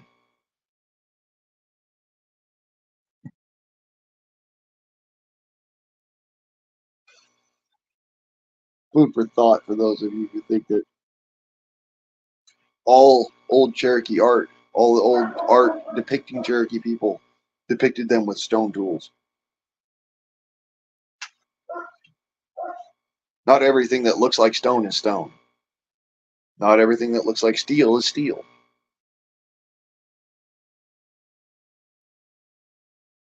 Something to think about. I mean, I bet you wouldn't know this, but this rock is actually aluminum.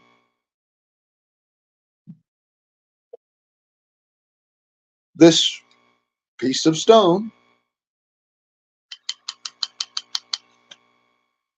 it's a whetstone, is aluminum.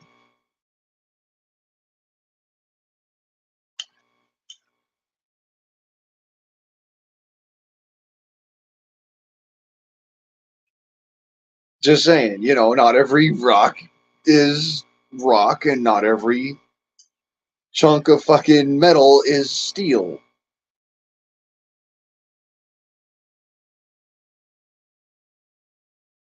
There's a good one, cuz not everything that's government is government.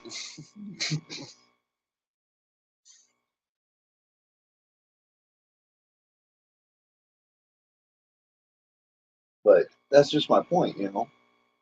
I mean, you look at these two side by side. Yeah, one's darker, one's lighter. But I'm going to point this out. That's pretty much the same color, you know, pretty much the same color. One's steel, one's lead.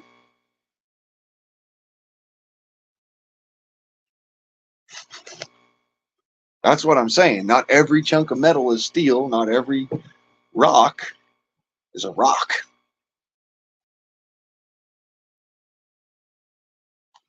Uh, Surprisingly enough, a lot of what you see depicted in old timey art is depicted that way because they didn't have a lot of cameras and photographs and whatnot. The photographs that they did have were just really poor quality.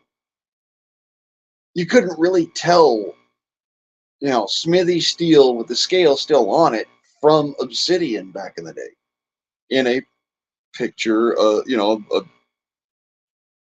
painted picture or a drawn picture or a pastel picture. You couldn't tell the difference between Smith scale and obsidian. I mean, sure, there's a lot of obsidian tools. There's also a lot of rust bloom in the ground in several different locations around the country that cannot be directly prescribed to modern Native Americans. But these are iron bloom that is turned into rust under the ground, which is enough footage down into the dirt. 1 second.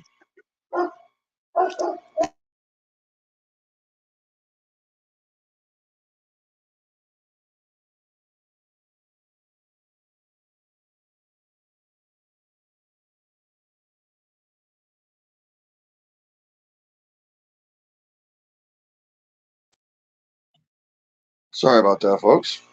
Houdini decided that he was going to go and yell at the neighbors. He knows he's not being tolerated for that today. His grandma's here. Yeah, we're not barking at it. Grandma's here. We go last off.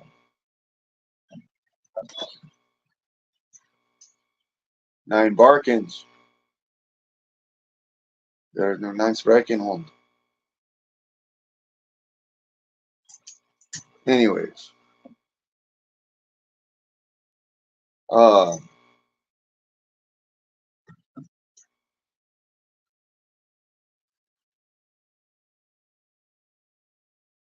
oh yeah, that's near impossible to get. So that you'd have yourself a little fortune, cause I ain't gonna lie. But no, I just I'm talking about the fact that a lot of people have heard it from all different, a whole bunch of different sources, even from the nation leaders themselves. All right, oh no, they use stone tools. I'm like, no, yes, but no, not just stone tools. Since before the conquistadors, since before the Spaniards ever, or the French ever came, or the English ever came, they had copper and gold and iron. They knew how to use it. Just a matter of at the time it was really hard to freaking work, and you only got little pieces and parts here and there. But that did not mean that you didn't have workable pieces of steel,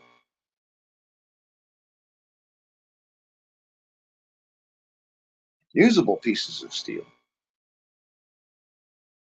And yeah, while you say, oh well, all this is really well documented how this came about, and they were except that you're missing something.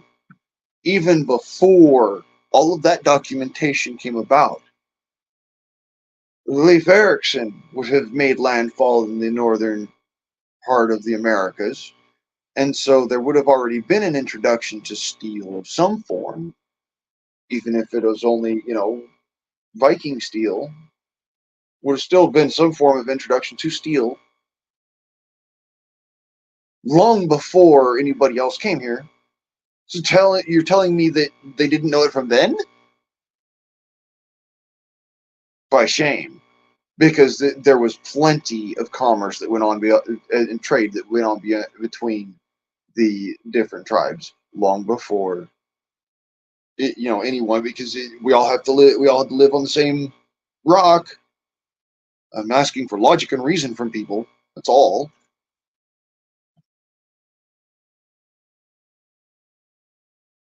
That's the only difference. We had spears. They had swords and flintlock rifles. Flintlock muskets, but but we had spears and arrows with iron tips for war,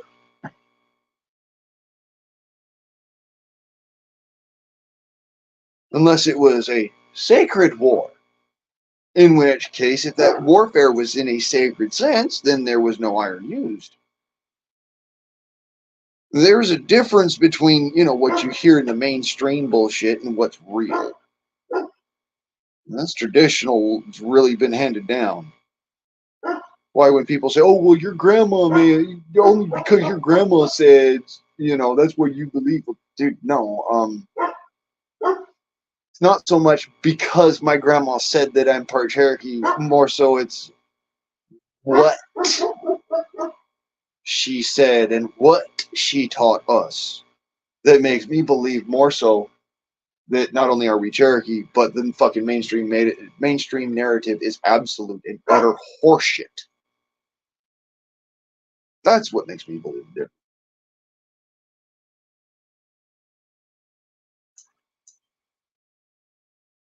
It's not that she told me, it's what she told me.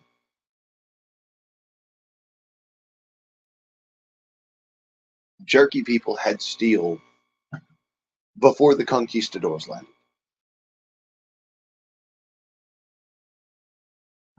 And they knew how to work it.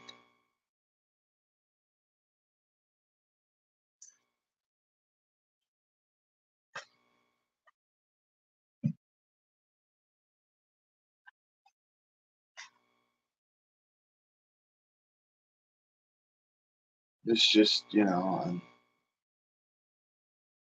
anymore is that you try to tell that to a scholar, boy, I tell you what, you want to hit an earful about how the Native American tribes didn't have steel before, before the conquistadors, or maybe even the barracks, and if that, but they didn't have steel even then because they were fighting back with stone points, and we can prove that. Well, yeah, if it's a sacred war, if you're fighting something that you see as a demon, you're going to use something you believe is holy. Stone is pretty fucking holy. We used it to hunt deer. And when it comes down to it, when it comes to, life is precious. So if you're going to take life rather than just fight a war, you don't have to take life to fight a war. You don't actually have to. I mean, Hacksaw Ridge proved that, but beyond all that, you know, we can go beyond all that. We can just says, the fact that if you take down one guy but you don't kill him, now you've got three other dudes that have to help that guy, and so then you take down one of those guys, that adds to the casualties, and on and on and on, and just compounds on itself. Whereas, you know, and you're not killing them, so instantaneously they need to have medics, and they need to have medics, and they need to have medics. You see, as the chain is ever growing. Whereas you kill somebody, that's one casualty. On the field of battle, numbers count. You don't want to kill on the field of battle. You want to maim, injure, incapacitate, and create an issue for others to have to deal with, thereby lessening the effect on yourself. That's how you fight a war. That's how you fight a battle. You don't do the tit for tat bullshit, because that never wins. Instead, you do the, I'm going to smack this dude over here and make him scream, so three other dudes have to run up and help him. Then I'm going to smack one of those dudes and make him scream, so that three other dudes have to run up and help him, while the other two are helping the one guy. And on it goes. That is the art of war.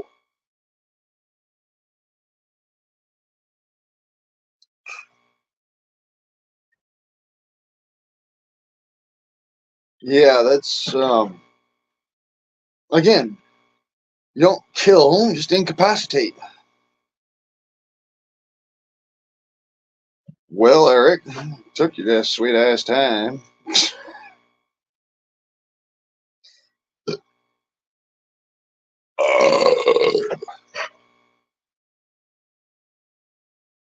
Well, then get it out of my face, dude. Go on. Get it out of my face. I don't want it. He's sitting there like, dude, did you just burp in my face? I was like, yeah, you're sitting here in my face, dude.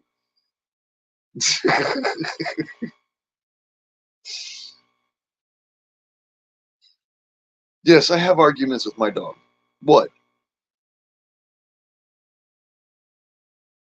Like I said, if you think that your dog is not communicating with you, or attempting to communicate with you in some way, shape, or form or another, you are a fucking retard.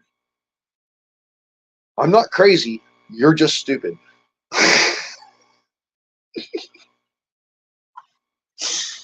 Your dog is definitely trying to talk to you. It's just a question of whether or not you're listening.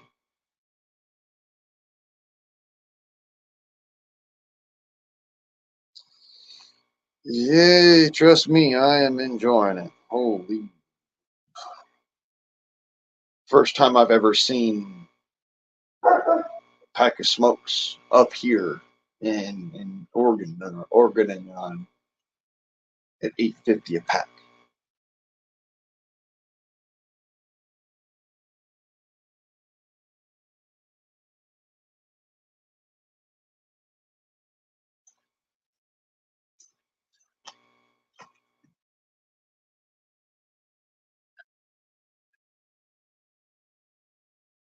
I mean, what?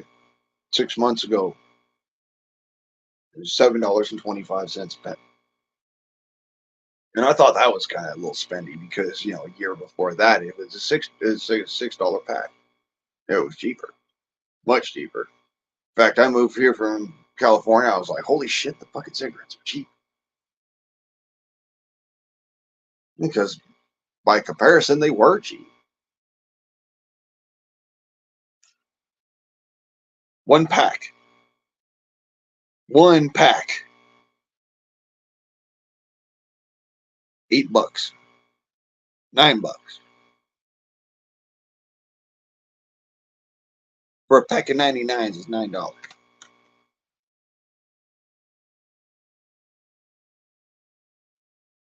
And you think that Kotex is not getting, a shine from me. I think, son, you could tank somebody else's economy. Get the fuck out of my block. Let's be serious. Like I said, you can tank somebody else's economy. Get the fuck off my block.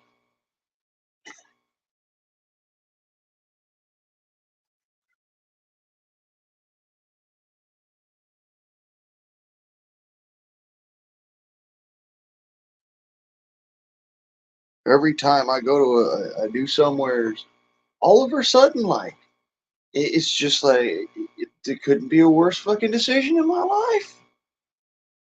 I'd almost been better off just staying in freaking California.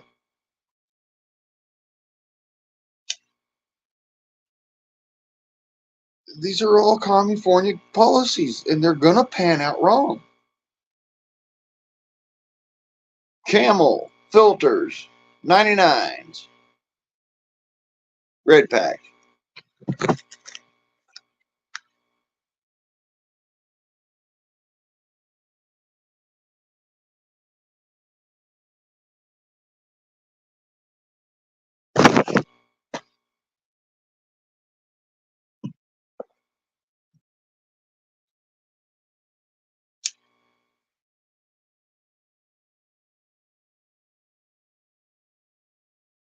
Don't get me wrong. Down there in Cali, I was paying $10 a pack by the time I left.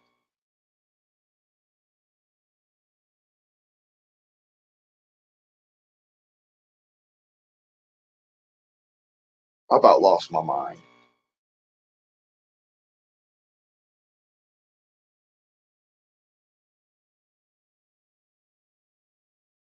And that's coming here.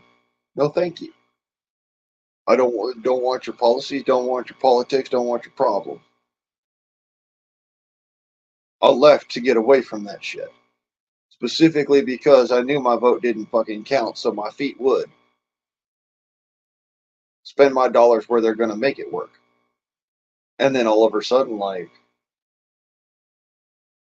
no more? Why?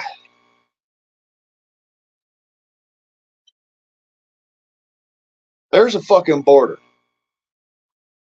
In fact, there's one in the opposite direction just as far. Maybe a little less far. Take your roadrunner ass and skip your ass across it. And do not come back. One way or another, fuck out my country.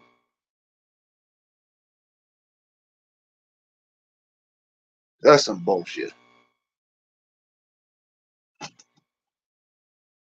You can't have chickens. You can't smoke cigarettes. You can't do.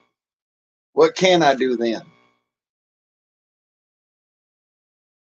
Give a squirrel a crack rock and see how much he can fucking mimic your damn roadways out here by painting his tail with ink, sitting him on top of a pad of paper?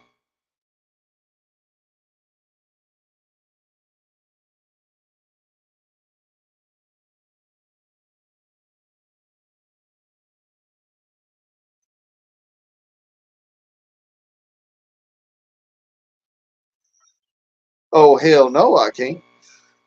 I ain't never going back to Blythe. They will have to literally drag my ass into a fucking helo and fly my ass back there to go and fucking, raise Cain. I ain't going back otherwise. Ain't nothing for me there. Well, I says that, but there's probably something for me there. I just didn't.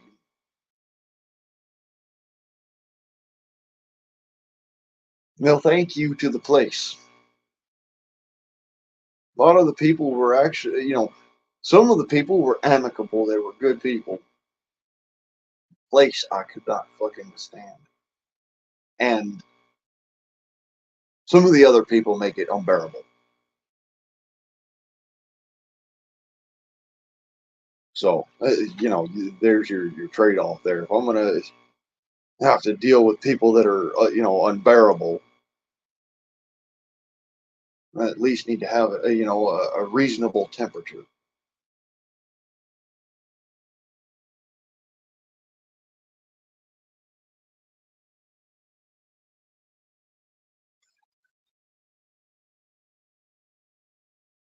Last time I checked, I've been nothing but reasonable. I've been nothing but patient with a lot of people's horseshit. Our founding fathers would be packing rounds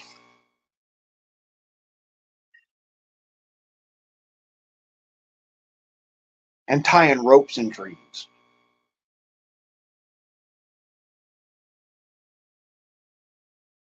You dig what I'm saying?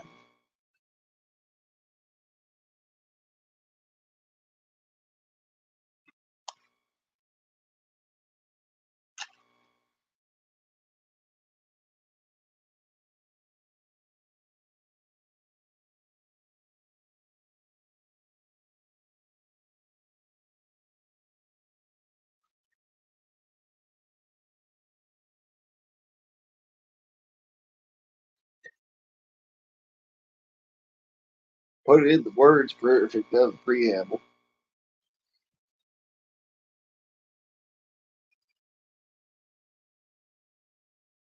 Though it is agreeable to men that they should suffer, and they will suffer.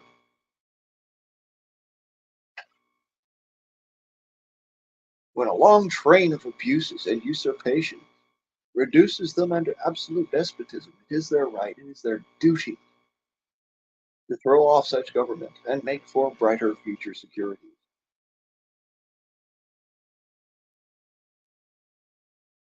Yeah, I didn't say it. No, the fellows that said it basically built the country that you're sitting there and trashing. So intolerable as far as I'm concerned.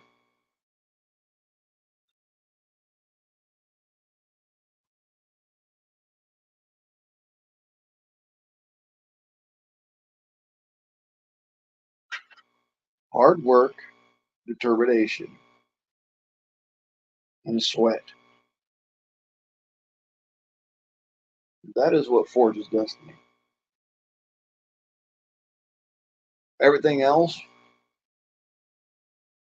that's just pissing and moaning for crumbs.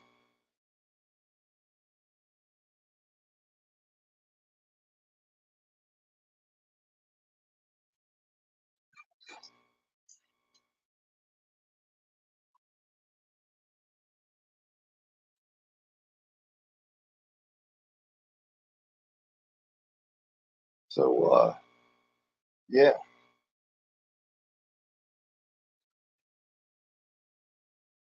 tell Kotex she can get her maxi pads and take her PMS and somewhere else because that won't fly. I'm mad my chickens. I'm gonna finish my pond. I'm gonna make my greenhouse. I'm gonna build it all up. Take care of my plants. Take care of the birds. take care of my dog. And anybody want to try to change that, got to go through me. That's the way we should all say it.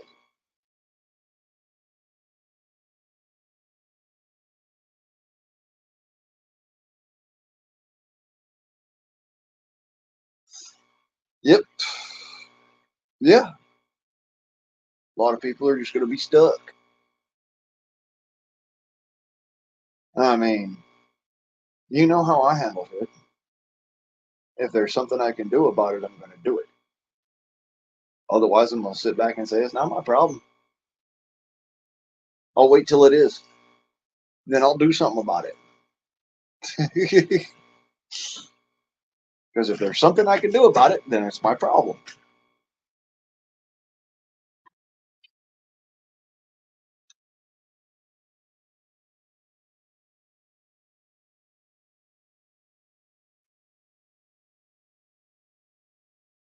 Another thing y'all know about me, I don't make bad. I don't make. I won't go throwing good money after bad. I'll say that. I'm all about making good investments, something that's going to last for long term.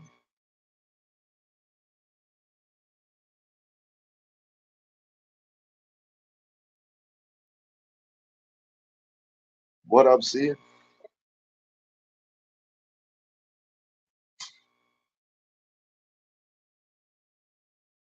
I wasn't born 100 years too late or 100 years too early. I was born right on time.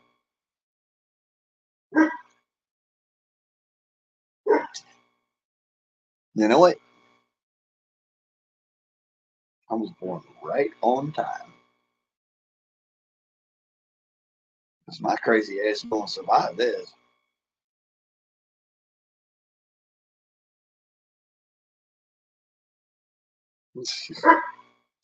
People are going to look at me like, maybe we got it wrong about him. Hopefully. Are you finished? Maybe be.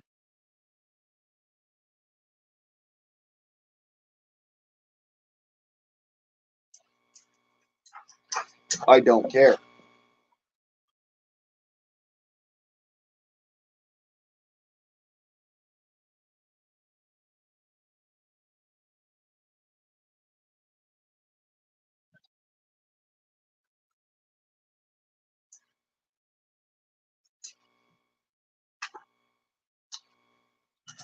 No, you've done nothing but act a fool. What do you think I'm going to go and throw it up for you for? Not happening.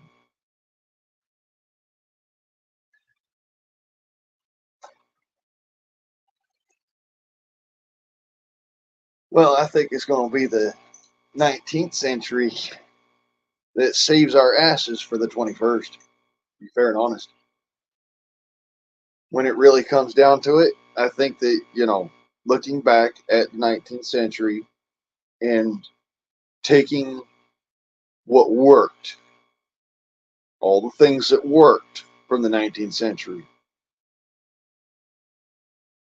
I'm not talking about, worked for your feelings. No, I'm talking about factually worked from the 19th century, like scythes, like axes, like hammers, like black powder guns. I'm thinking that taking these technologies and pushing them into the 21st century is going to make the difference. I think that will make the difference. The reason being is that all of these particular technologies are tried, tested, and true, and all have hundreds of years behind them. Whereas these new technologies that we're fiddling around with, we've got maybe 100 years, depending on which ones. Maybe 100 years.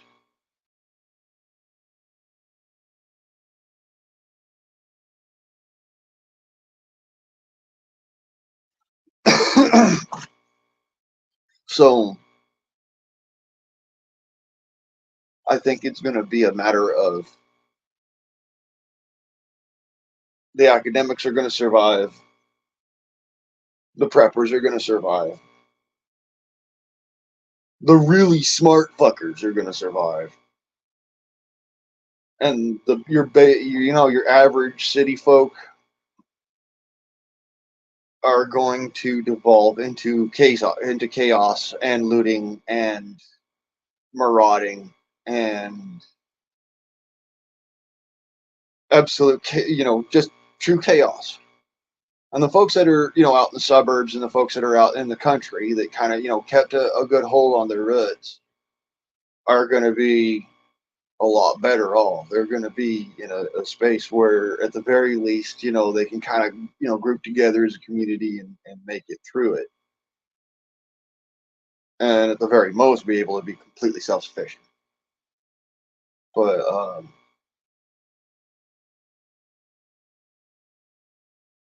those folks that are in the cities, they're gonna be a problem. I can see it now, and I know it, and I'm saying, the folks that are in the cities that are not prepper minded, not, at least trying to, better themselves on some plane or another, whereas, in making their lives a better space for them and more, have more longevity to their personal space. They're trying not to use military terms here, damn it. Basically, your battle preps, are your battle preps all together and whatnot, and set up and right proper to the point where you can respond to your enemy. It's the same thing in the field of prepping. Are all of your preps together and all of your skills up to par to be able to withstand going it alone for a long period of time? And I'm not just talking about a short period, a couple of weeks. I'm talking about going a long period of years with nobody coming to save your ass. It is a scary thought, but it's a reality that, at this point we all have to look at, because wow, it all looks great and hunky dory. You remember 2008, everything looked fucking fantastic as the housing market kept on climbing and climbing and climbing, and then people just started losing their jobs. Welfare started to kick people off, and you know fighting foreign wars and throwing tax money away at bad ideas, and then throwing our troops under the bus, dear God. And then on top of that, going and all of this for little itty bitty tidbits of propaganda coup, when all of that could have been taken care of in the first, and not been this long drawn out situation of occupation. I mean, Americans are known for being guerrilla fighters. Why didn't we just, in the first part, just go in with a small supply, short team, get our objective, and get the fuck out? I'll never know to this day. Pete, Frank, good to see y'all.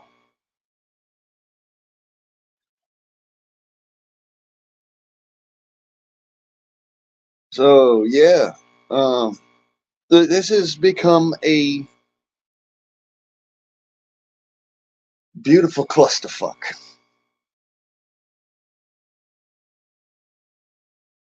and I'm being generous.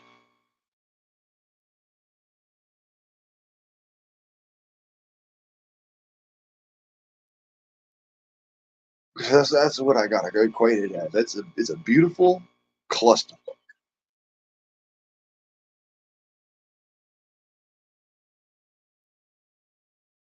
I figured there's only one way forwards, and that is get yourself all set up, have yourself a little bit of a small operation where you can self sustain to some extent,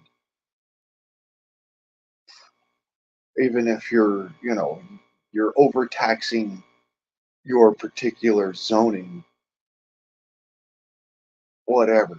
Because the reality of it is that at the end of the day, You don't have any other options. Your other options suck. All of them do. What? You're gonna go and loot? You're gonna go and rob people? You're gonna go and freaking steal from people and maybe get yourself shot for stealing? I mean, your options are pretty much shit otherwise. Even if I was living in my trailer, just living out of my trailer and doing nothing but living out of my trailer, I'd have a small cage for, a couple of chickens. I'd have a kennel for Houdini, and I'd have, my potted plants all in the trailer and be able to take them out and, hustle them the fuck out for sunlight in the mornings and whatnot. You got to do something. All right. So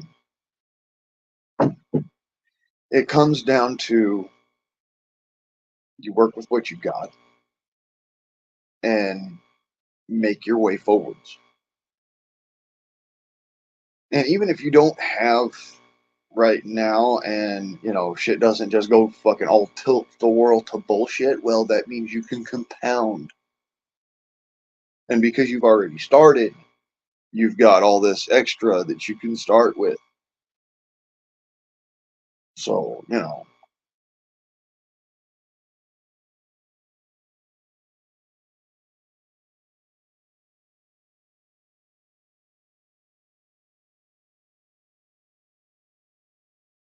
I tried living wild for a long time, and it did me a detriment.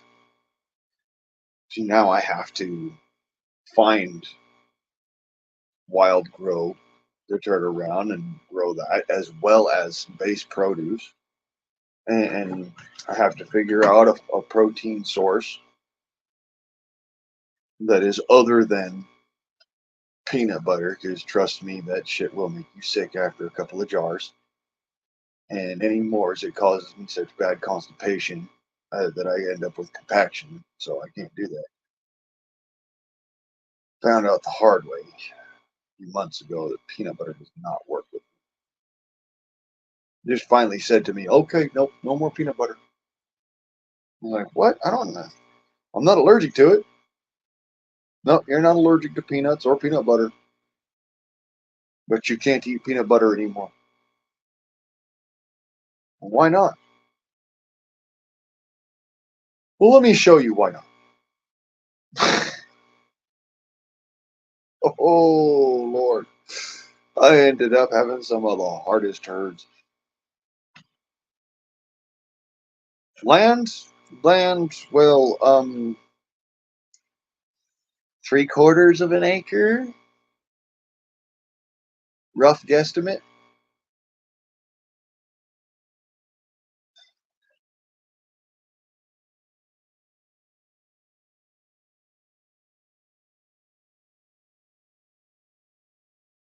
I want to say 3/4 of an acre. Uh,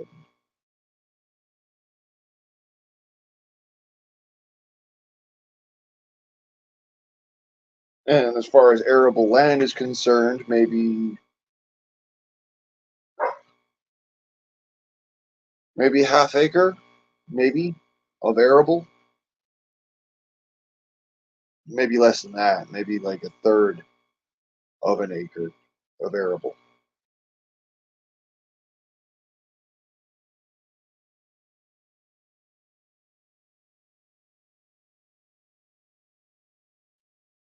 Yeah, I had the neighbors.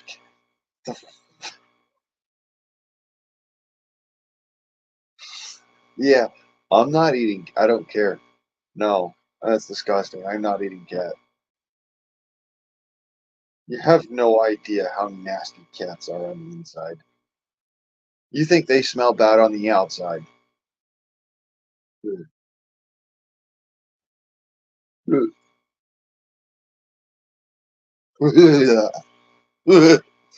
No, thank you. No more cat. No, never. Not never. No, I won't even mess with them to skin them. And they get, cat skin boots are some of the most, just the best. Just the best boots, man.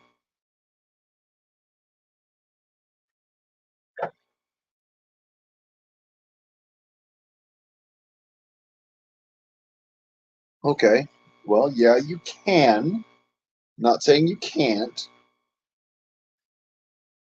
I'm just saying that, there is a fuck ton of prep work that I still haven't been able to do, but I want to get done.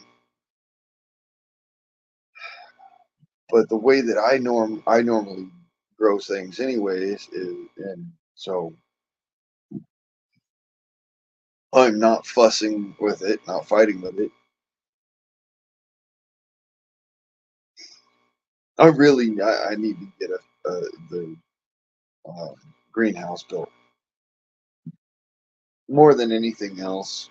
I need to just put off all of my other wants and wishes and needs for that greenhouse.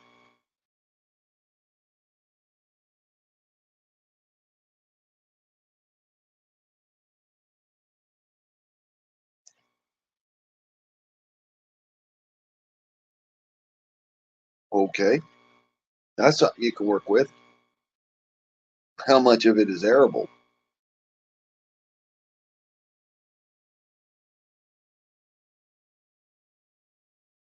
That's a that's a big deal when you're talking about land that you can work. All right, land that you own or whatever. How much of the land is arable? Meaning, how much of the soil could you till reasonably without tearing up um, infrastructure such as underground piping, underground power lines, um, and it's not in a zone or an area where creatures and people have free access to it. So it can't be your front yard.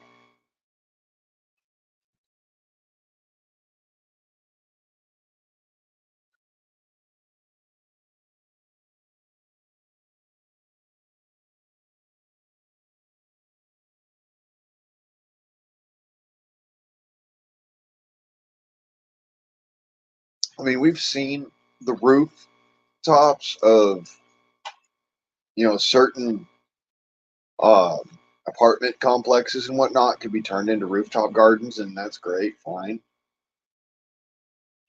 But that's not enough. I mean, a rooftop garden would be enough to sustain one person. That's not enough to sustain the whole building, let alone the your surrounding community. Oh, a lot of rock. Ooh.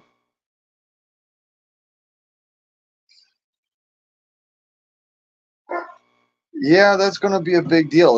That'll be the day I stop eating beef altogether. When you don't see it in the store anymore and there's only ground roach. That's when I'm going to turn around and be like, nope, I won't eat bugs. I'll feed that to my chickens. But if you try and force feed me bugs, I'm going to fight you. And I will win. There's a difference. I will win. I don't give a shit what it takes, how dirty I got to fight. I will fucking win. That's why I don't fight. I am, oh my God, I'm nasty when I fight. Well, then I guess we ain't going to have a deer problem now, is we?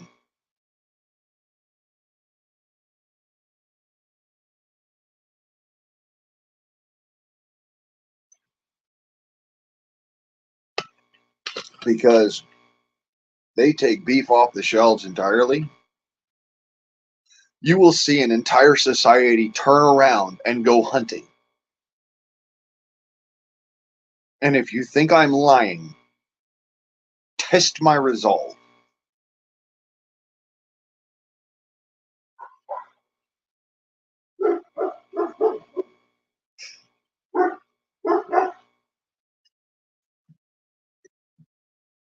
I'm just saying. You take an entire type, a food type out of the food web for human beings, and human beings are going to find a way to sustain themselves, especially if that food type is one of their staple diets. You are going to literally turn people into animals. They will fight to eat. The worst thing that I could possibly think of is that they're going to turn around and actually create a real Soylent Green, which they kind of already did with that Beyond Meat and the Schmeat and the, whatever the hell that fungus stuff is.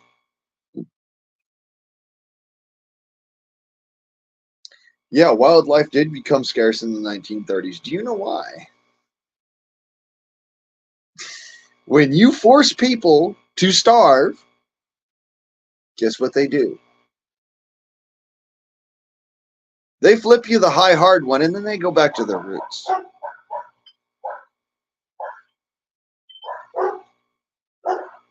Now, you may not realize this, but most of the hunters in the United States are not on the internet.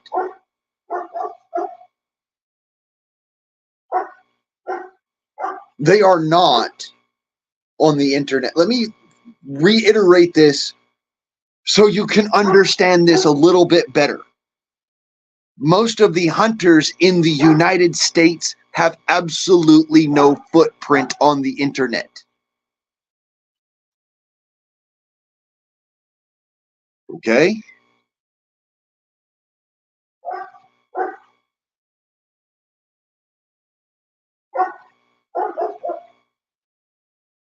Do you realize how big of a population would be out there hunting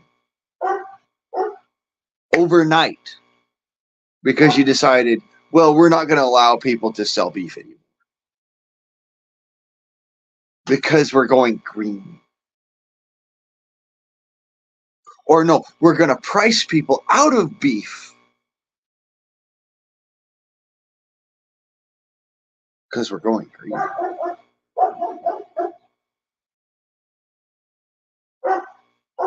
Listen up. You're in America. Those of you who are here kind of jive along with this, but for those of our government here in America, I want to make this abundantly clear. You are in America where the predominant food crop for the last 100 fucking years has been beef.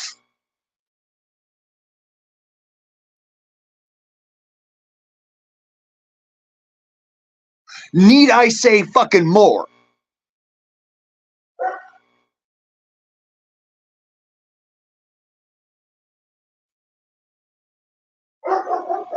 Because if I need to say more, then you are absolutely so fucking idiotic that nobody could actually get through to your ass. Because here's the reality of this, son. The reason why we have a law about Texas cattle in Kansas is specifically because this nation was built off of beef.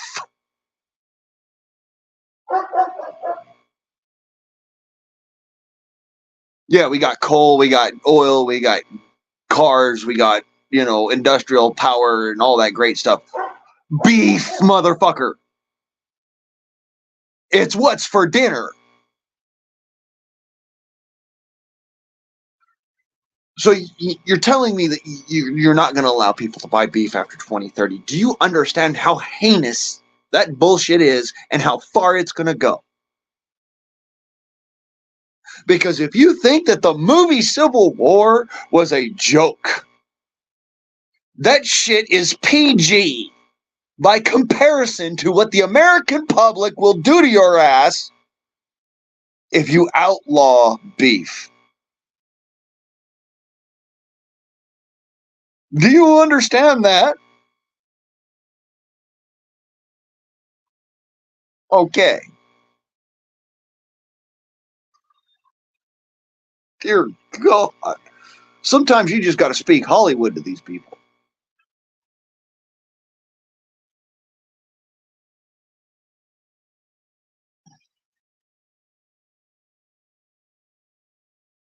I mean, holy shit, pickles. Oh yeah. Oh, I heard about that. They're actually making it so that you can only get deer if you hunt them private. I want to fucking, oh my god. It's $1,500 to hunt a deer in the state of fucking Oregon. Did you know that? 1,500. I might as well just go and fucking hunt the motherfucker without the damn license, son. The fee is the same.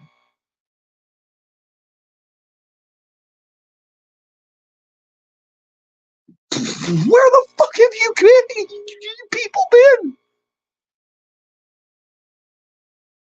I mean, I can't understand these people. They're dumber than a fucking fence post. I've seen small. I have seen smarter bolts. I have literally seen more intelligent bricks. This is insanity at its finest. Well, we're farm the deer or pay the state $1,500 fucking dollars to go and hunt to go and draw to hunt a deer, or pay the state $1,500 to illegally hunt a deer.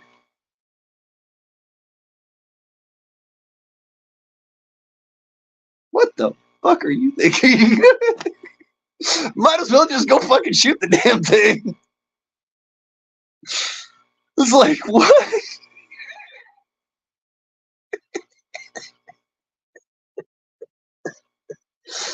Oh, Lord.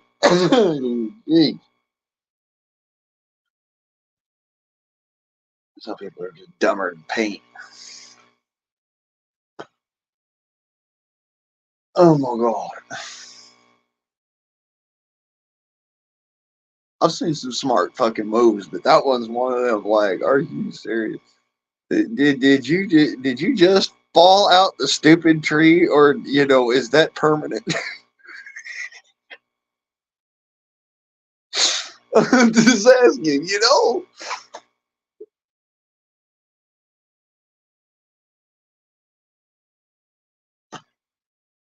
That's a good one. Did you fall out the stupid tree, or was that permanent?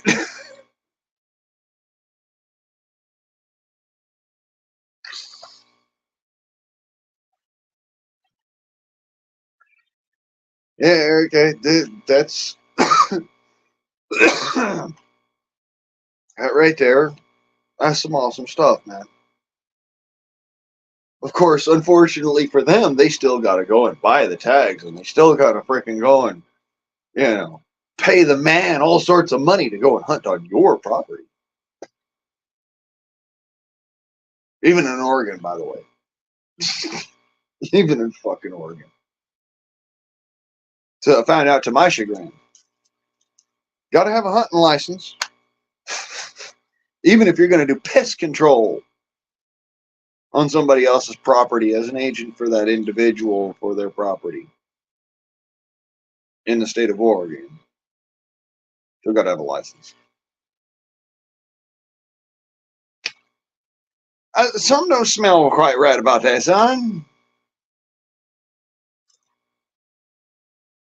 Here in the state of Oregon, if you find a freshly dead deer carcass on the side of the road, you can pick that motherfucker up and ain't nobody gonna have no qualm.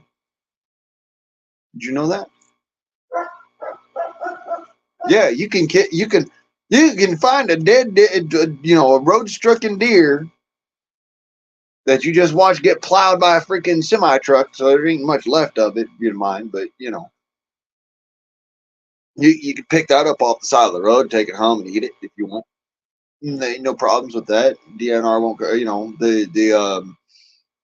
The ODGF won't come out and give you trouble. Nothing like that.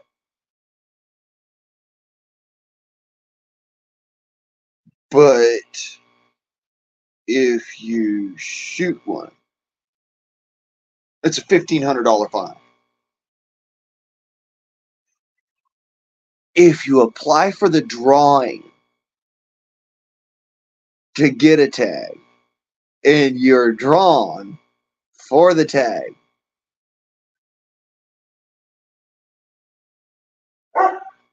It's $1,500 just for the drawing. You see where this is going, right? I mean, this ain't rocket science. People are gonna go out and just shoot the fucking deer and be like, well, what? The fine is the same as the drawing price, man. And that drawing is no guarantee of getting the deer. What, I'm gonna hand you $1,500 for, for you to smile at me? Excuse me. I can go down to the stripper joint and get that, man. I don't need you to smile at me, dude. Besides, I'm not even into guys. Thank you. You see what I'm saying? That's one of those, wow. You know, bruh.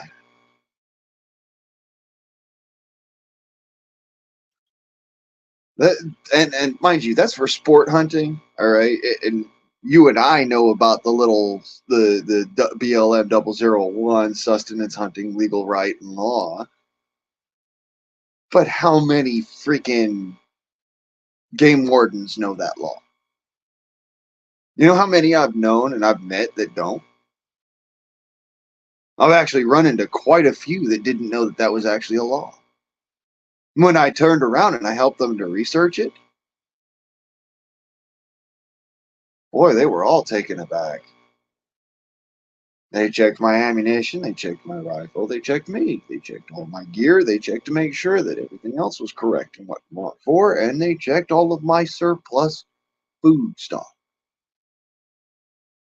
And yes, they'll do that. And if you have a surplus food stock, which dictates that you did not need that meat, they'll take your ass away in cuffs. If, however, your fucking cupboards are bare, son, well, what do you know? All right, you get one. Make every last little piece of it count. You cannot kill another until that one is completely gone and used up. That includes the hide, the hooves, the fucking bones, the teeth, the antlers, the guts, everything. When I say everything, they mean everything. Till it's all used up.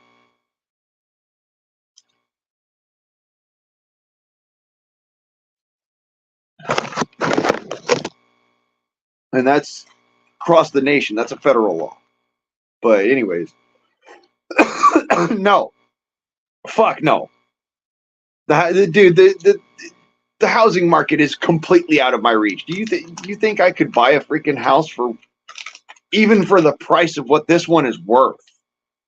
And this ain't even my house to sell, I'm gonna point out.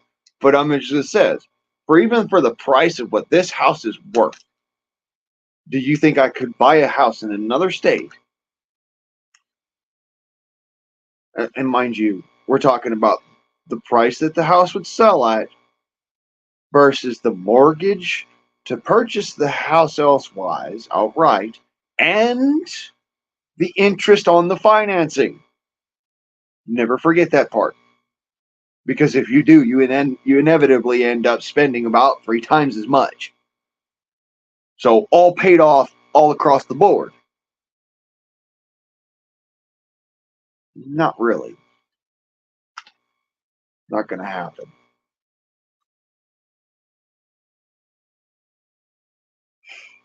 I was going to Idaho at one time. About 105. 105K maybe. Maybe. Begging.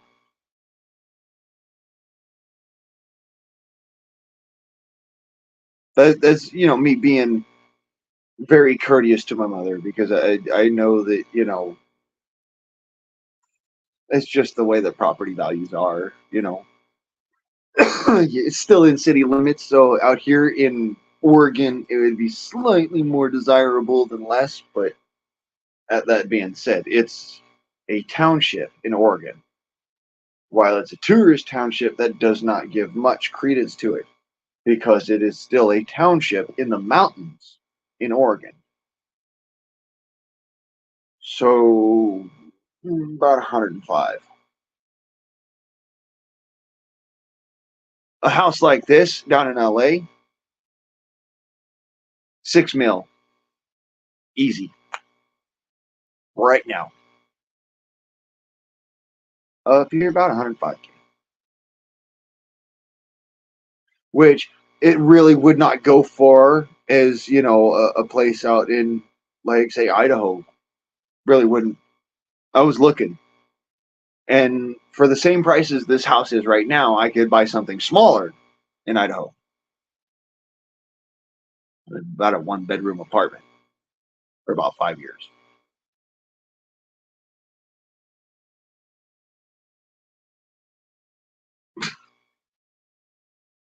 It's just out, man.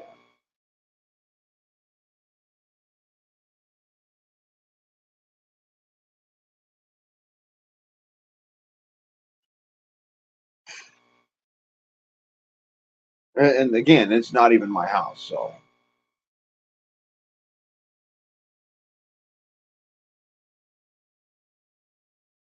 it literally comes down to my options were shit to begin with, and though I can turn around and turn a turd into a cactus, and then turn that cactus into furniture, um, that's not what everybody can do. And so for people to see that and say, all right, well,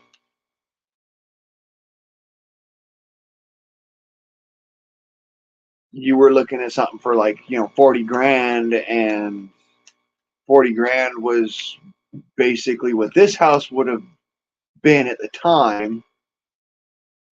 But then again, 40 grand in Idaho for basically a woodlot. And that's all I wanted. I fucking all I wanted. About, it was actually about 5 acres at the time, a 5 acre woodlot. And that's all I wanted. Didn't want nothing special, but, I kind of spent the money freaking driving halfway across the damn country. Gas prices went out the fucking wazoo. Right when everything was looking right and just perfect, and yeah, we're gonna do it. I'm gonna do it. I'm gonna get it done. And no, all at once, all on top of my head. And I'm not the only one. Millions of millennials went through the same shit. Millions of them. That American dream is gone, man. Gone. Out of the atmosphere. Gone. Out of any possible realm of recall. It is gone. I could not afford a freaking a damn single wide in a trailer park.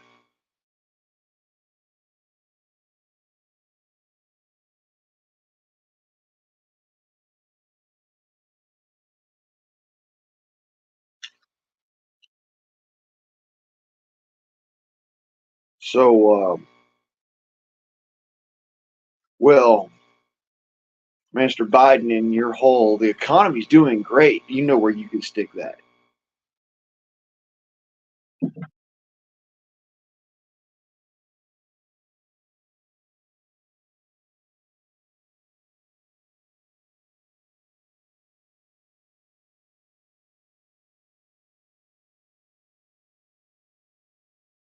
Yes, tell me more lies, Daddy. Tell me more lies.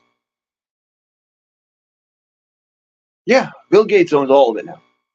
I will never see a fucking. I'll never see any of it. All these are in investment housing now. There's not a single bit of it that is even anywhere close to the realm of affordable for anyone. That includes people who aren't millennials. That includes everybody. Unless you are an investment capitalist at the top of the ladder, you cannot afford a house. Plain and simple, you can't afford a house.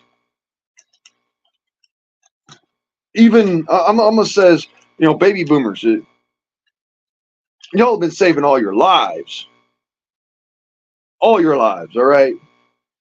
You held back and held back and held back and held back. You're like, oh, it's just 3 more years or 5 more years, and I'll have enough to buy it outright. No, you won't.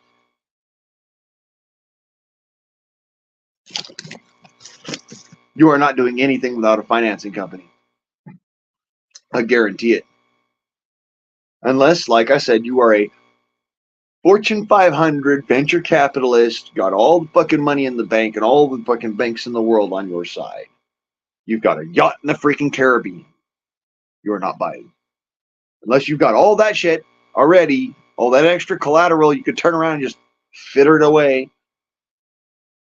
You're not buying shit.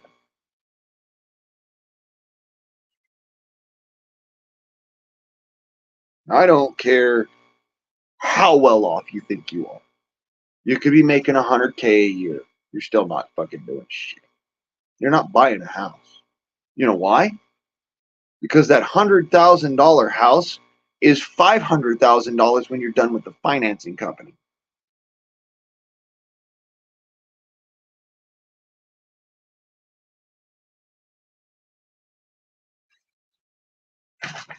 No, it's everywhere across the United States. I don't care where you go. The prices, it doesn't matter. I could be buying in fucking Nebraska. It wouldn't matter. $1,000 an acre for, acreage in Alaska. Doesn't fucking matter.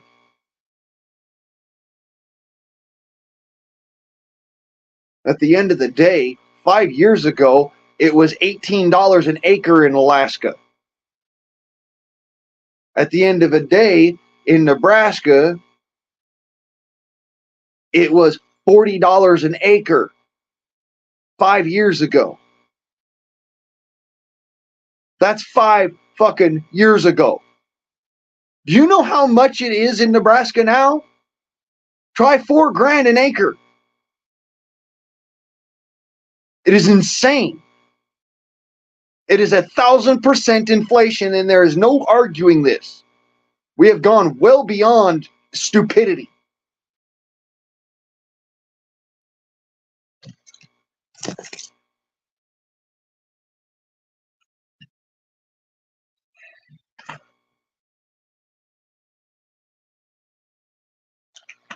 And this has to deal with, particularly, funny enough, the same people who can still afford fucking housing.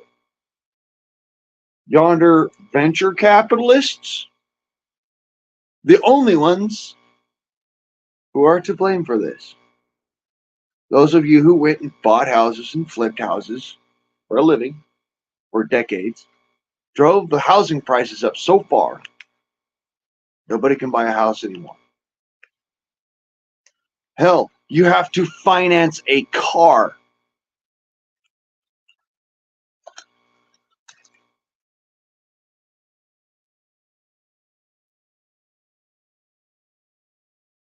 That's how you know. Ain't never coming back, ain't nothing fixing this. You have to finance a car. Have to, not want to. Very few people can walk into a dealership and say, here's $70,000 cash money on the barrelhead, give me my truck.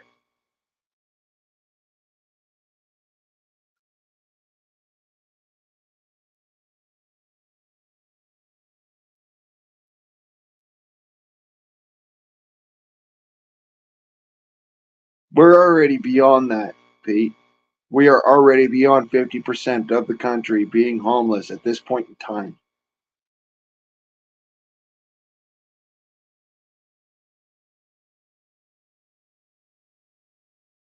I don't know if you realize this, but according to Uncle Sam, if you live in somebody else's home under their roof and their care and guidance in any way, shape, or form without spending rent, you are homeless.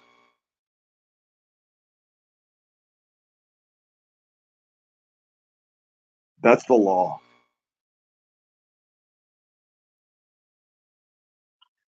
Renters barely get away from the fucking homeless bullshit.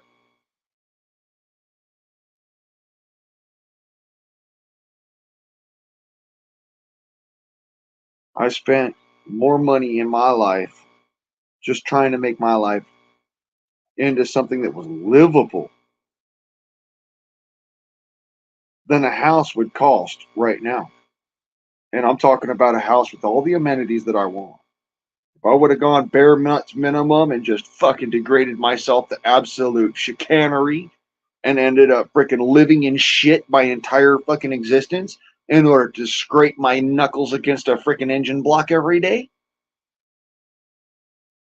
I might be able to afford a house.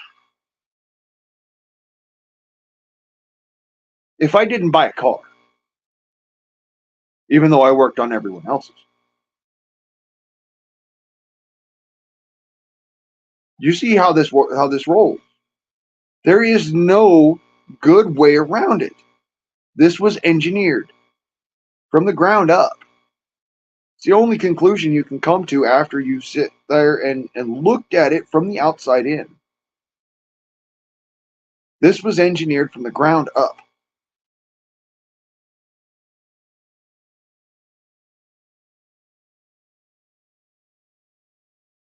As they say, weak men make hard times. Hard times make strong men.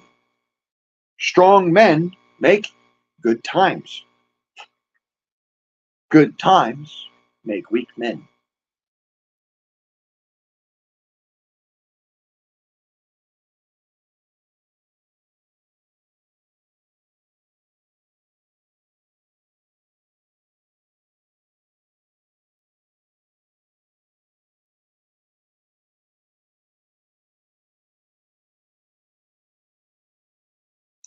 I say as I'm rolling up a joint.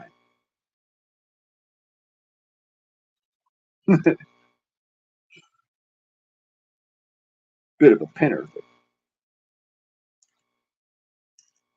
yeah, if I could it'll smoke.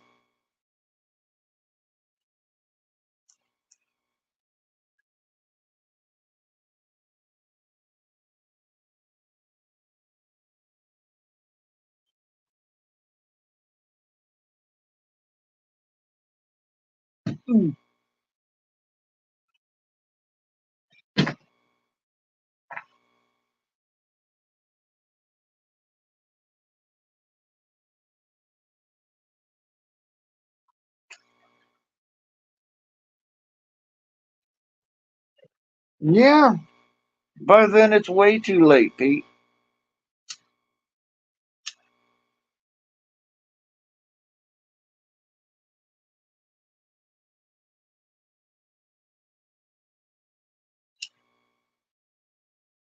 Because I swore to myself a long ass time ago, if I pay that much per month for rent, I will shoot myself outright.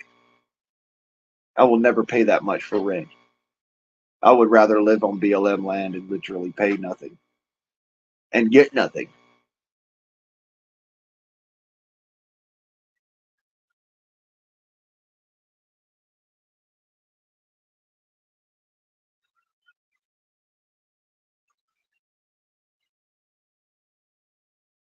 Have to freaking forge, knives and axes and whatnot just so that I could move my freaking trailer around.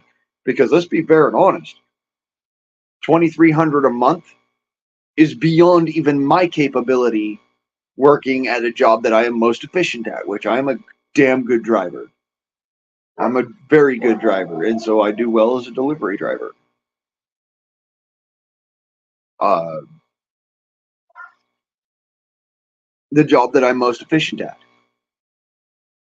can't make that much in a month. I actually tested it. I could make about $800 in 1 month working at like somewhere like Uber Eats, working for maybe like Domino's or something, maybe a little bit better. I could do probably about like maybe a grand and a half a month, and that's not counting on rent. That's just the total of the paycheck after taxes.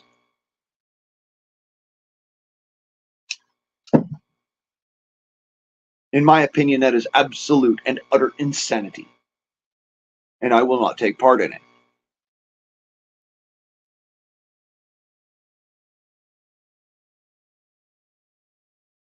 I'd rather smoke shit.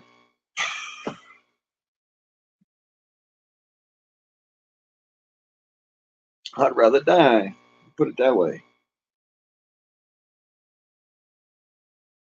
2,700 for a 2 bedroom?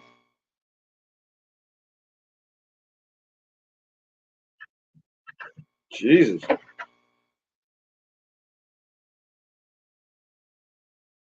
Yeah, for 2,700 bucks, you could buy well, not necessarily buy a motorhome, but you could put a down payment on a nice fucking motorhome and be able to pay that thing off in about 5 years. And I'm talking, oh, well, you don't like the scenery? Okay, start the motherfucker up and leave.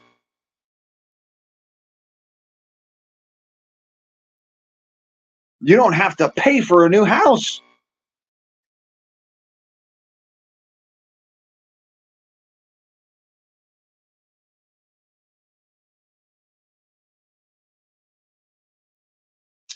As far as I know, man, that might be our only option anymore as Americans is just become mobile. Become mobile tradesfolk, be gypsies.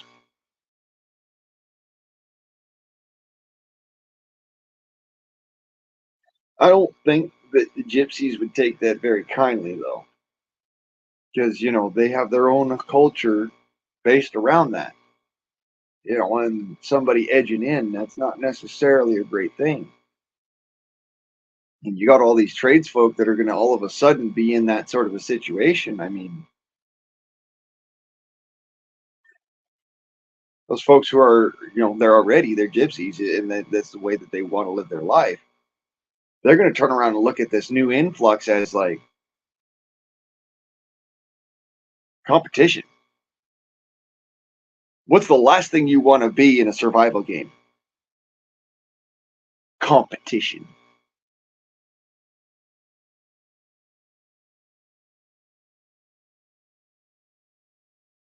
That's the last thing I'd ever want to be to anyone else in a survival game.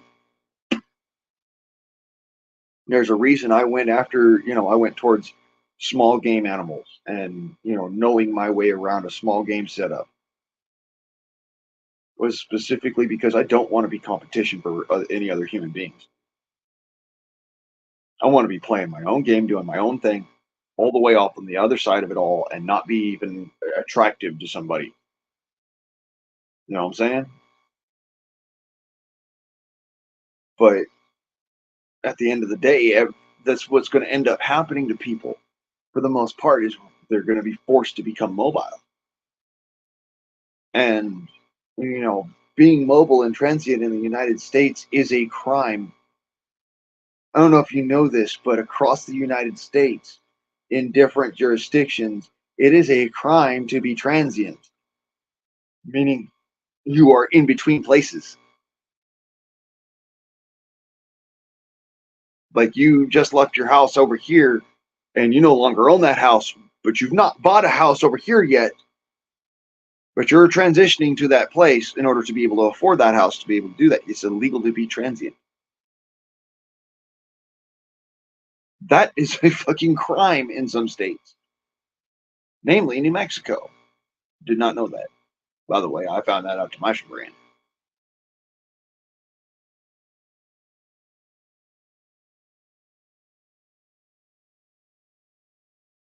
Yeah, they're already sleeping in the woods. But come to find out, some of these states it was illegal to be such when I was doing it. Whereas when other people are doing it, it's all fucking felon barrel and games. All right, okay. But for me, trying to just make my way in the world and find my niche. I'm a damn fine bladesmith, but in order to find out that I was a damn fine bladesmith, I still had to work a dozen other fucking jobs to figure it out. I'm a really good bladesmith. Don't get me wrong. I do know my qualities. All right. I used to haul lumber for a company. I used to freaking be a laborer for a construction company. I used to be a security guard for a machine shop. I've done dozens of different things. Not just always been, oh, he's a security guard or he's a bladesmith or he's this, that, or the other. No, I've done dozens of different things. At one time, I was a hunting and fishing, um, whatchamacallit, a hunting and fishing guide. So I've done dozens of different fucking things. At one time, I was an exotics animal caretaker. And another time, I was a mechanic. I've done dozens of different jobs in my life. I've worn a lot of different hats. The difference is that nowadays I look around, I'm like, well, there's something I'm good at. I critique a lot of other people's work a lot of the time. I've gone to different stores and whatnot, and I've looked at the blades, and I've been like, that's a pretty good blade, all right. Or, the fuck is this shit? You know, come to find out, my critique was pretty much spot on for the most part. Some of it's crap, but some of my critique was crap, and I'll admit to that. Specifically, a sword that I critiqued that was probably worth a little bit more than I gave it credit for. Still not as much as they were asking for it, but probably worth a little more than I gave it credit for.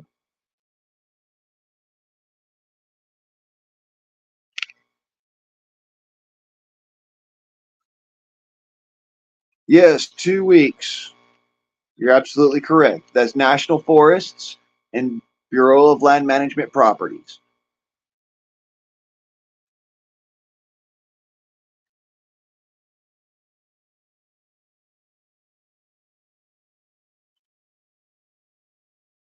Yeah, Florida's sulfur water. I didn't have so much of that myself. I was in the northeast corner, but still had a little bit to deal with that. It still smelled like sulfur. Uh, Not as bad as Blythe. Blythe, if Florida water makes you gag, Blythe will make you puke.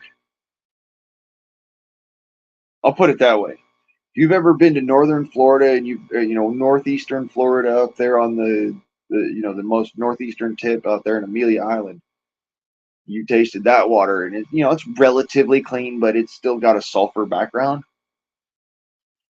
Um, if that makes you gag, then don't go to Blythe. That or only drink bottled water because otherwise the the iron in the water will make you throw up.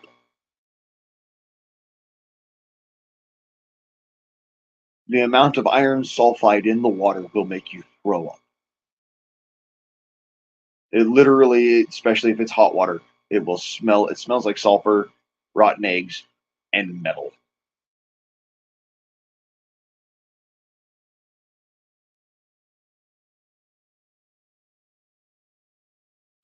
Like if you've ever smelled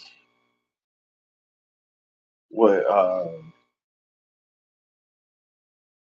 hard to really get around it, just other than to say like you've ever been around somebody who's working metal and was like sitting there and shaving metal, cutting in a machine shop. and you smell not only the lubricants, but you can smell this kind of tinny aftertaste. It's the only way to really say it is like tin. Got this tin copper flavor smell, like a penny in your mouth, like blood, iron.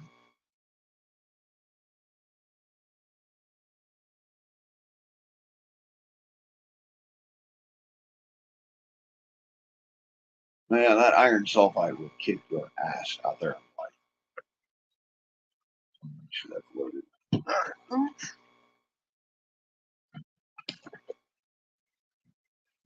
As it were, yeah, very few states. Very few states. Um,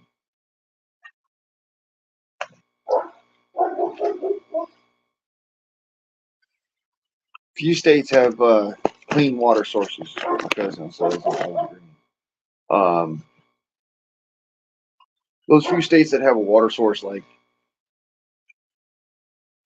when I say it's a water source, I mean you can drink it right out the damn river or right out the damn spring.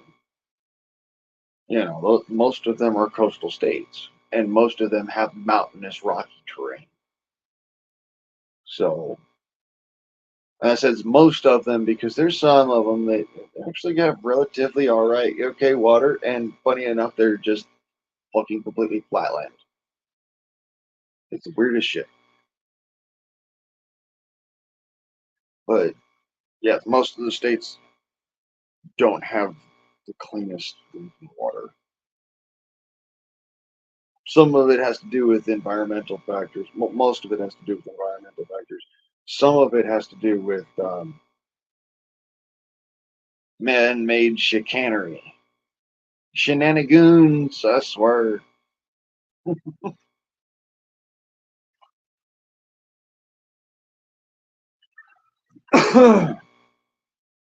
I call shenanigans.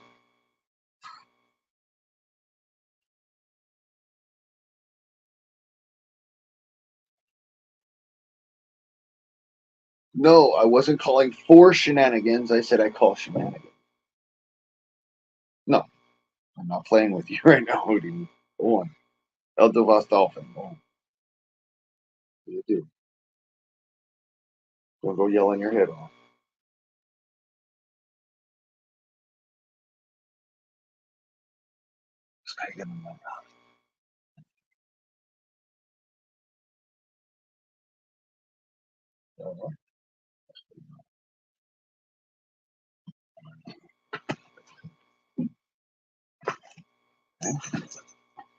That's Friga on that rock. That's you.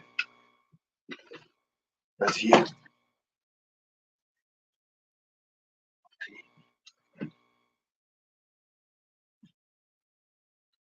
Nice. Right.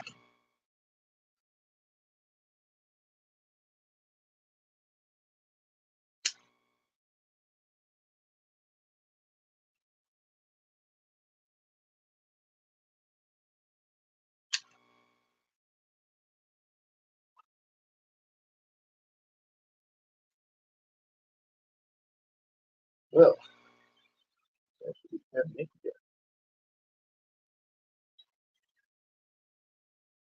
so before all of my fucking views drop off the side, and I do apologize for my stutter stepping. I have a speech impediment, y'all. I try to be a little bit more calm, focused when I says things, but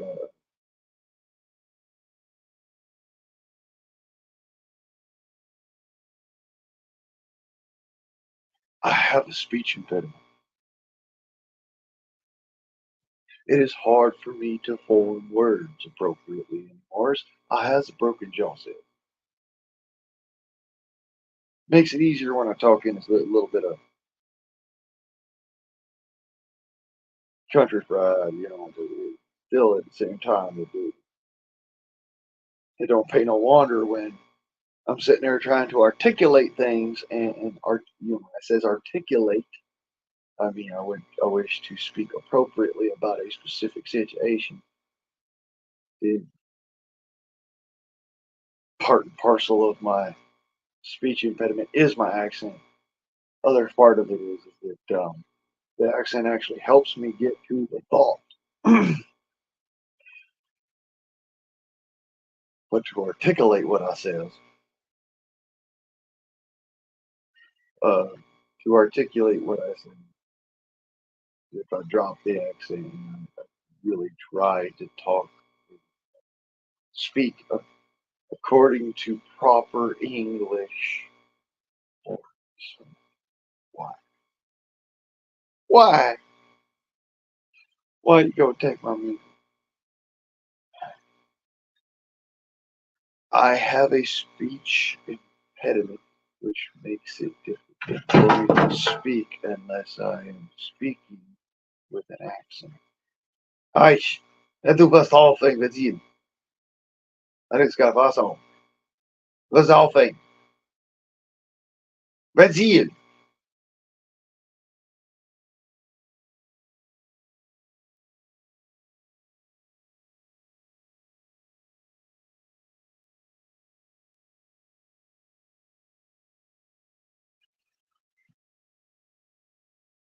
Yeah, you're good what you good.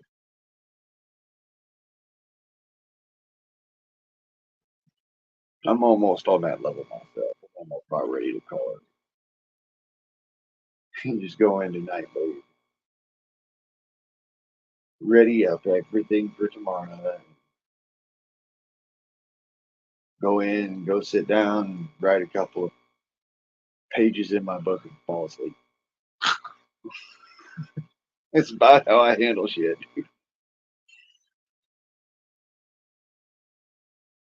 Sometimes I'm reading back in the story so far to get my mind back on track. And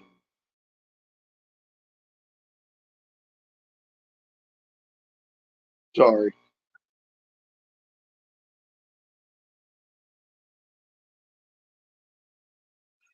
that's why a whole lot of my chapters have not been coming out recently because, like I said, as I'm trying to write it and release it, so it's there for you guys to read. And at the same time, it's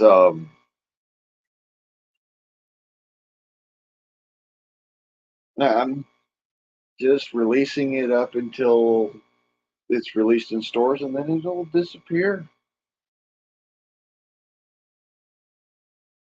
never to be seen again. And people will not be able to understand how that works, but I'm not giving away that secret. I figured out to Reddit how to fucking do that shit, and yeah, it's a lot of work, but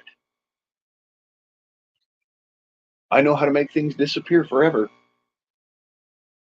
even on the original Reddit system.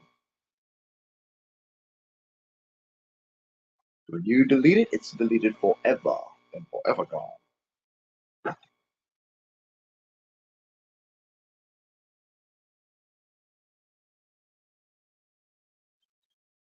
So, yeah, enjoy that book while I'm writing it because once it's released in stores, it'll be bye bye and it's never coming back to the Reddit unless they take it out of stores completely.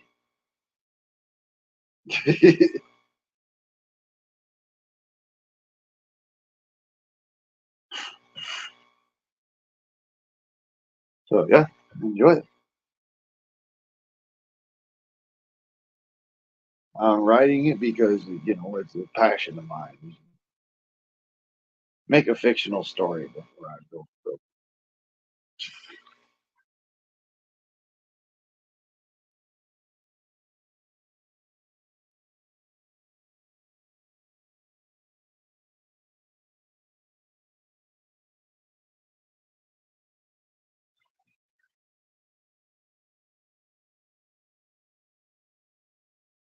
So, yeah, I've been writing that story and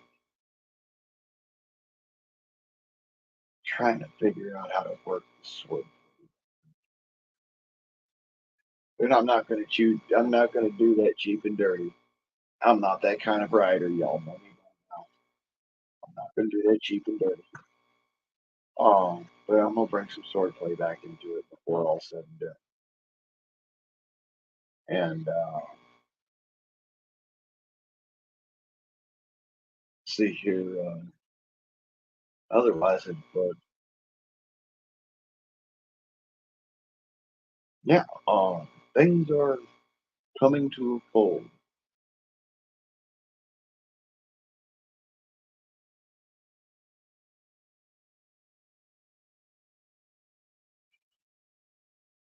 That I will say.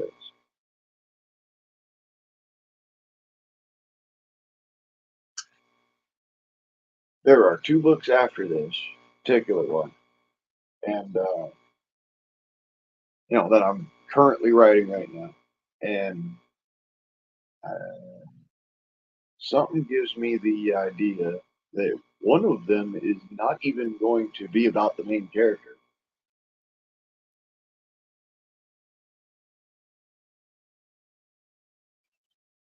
Just something I thought I'd throw out there. One of them is not going to be about the main character,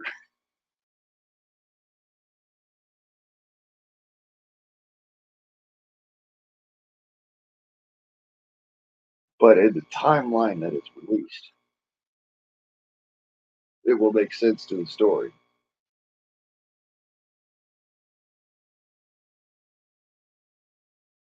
I'll put it this way: it's not about the main character's perspective,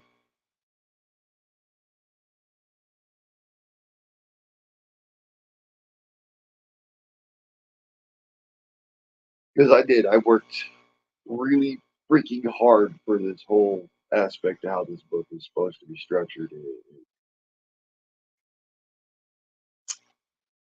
When I says, is like what you call magnum opus,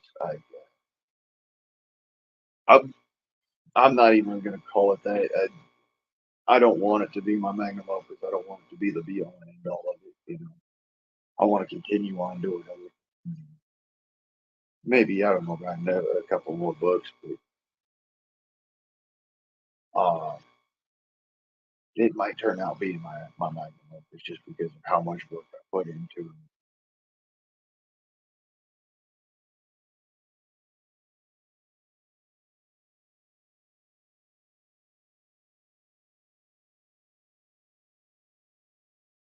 Years I spent on it. The fact that I'm using a lot of imagination to make it work, but I'm also using sound physics for fuck's sake. All of this shit in my book, everything that happens in my book is all possible. Actually, physically possible. That's what the trip about it is. It doesn't mean that yeah, okay. So it's a fantasy book, fully understanding this because these events have not taken place and probably will never take place. It's a fantasy book, but the physics are sound. The chemistry is kind of sound too. So pretty sound actually. But I put a lot of work into this book. It's not just folks are just getting a little bit out of it. There's an awful lot put into it. Yeah, there's some good action scenes, fucking excellent sex scene, if I do say so myself. But um,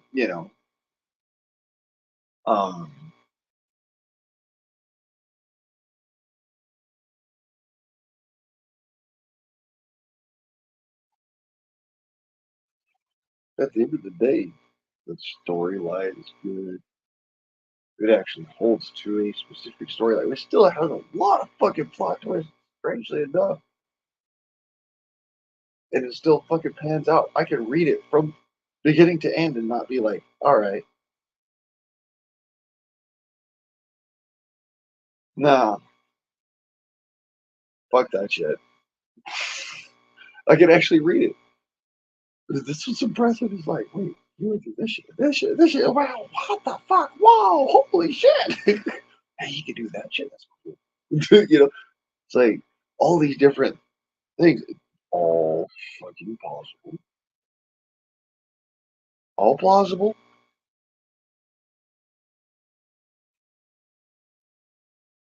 except the rail good. That's a little bit exaggerated, just a tiny bit for story aesthetics. And when I say a tiny bit, I mean a fucking tiny bit.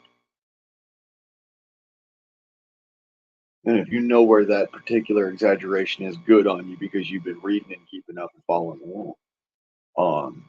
But yeah, it's a very tiny bit of exaggeration on how that thing would actually function in the real world. So, and the rest of the story is the other embellishment.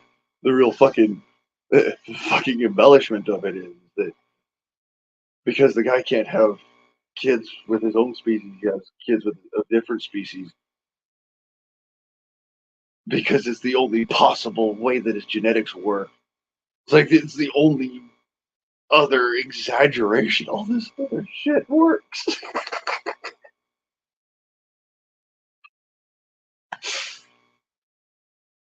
That's why I said it probably will never happen. Probably. Because, you know, certain other aspects of the story just no. But the physics about re-entry, the physics about freaking sustained powered flight with a jetpack and a metastable battery for, being your armor. And I mean, I could go on and on and on about this. All of it works.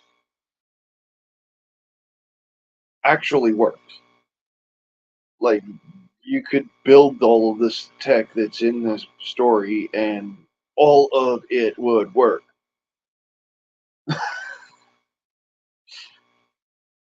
The way that it's depicted, that's the trip of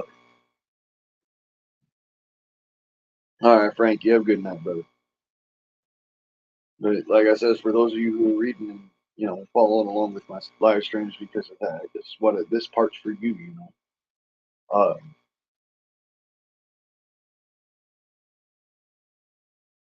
yes, it literally comes down to all of the tech that I depict in the book is really possible. I mean, I've literally thought this shit out. I've looked at the science, the actual physics and the chemistry and and behind it, and it's possible within slim margins. It is possible. That fucking wigged me the fuck out just reading this book that I'm writing because I went back and I read it. Okay, I did. I go back and I read it all the time to make sure that I'm making sense throughout the storyline and keeping the story in its particular path to get through the series as is appropriate. All right, because there's gonna be a hell of a cliffhanger at the end. I know there is, but because there's no way to tie this story up in a neat bow. There's gonna be a cliffhanger, but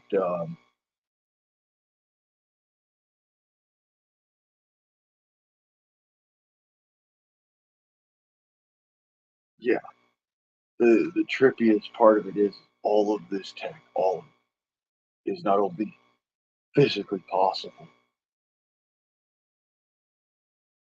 You could literally make it yourself if you want. All of this tech is physically possible to make.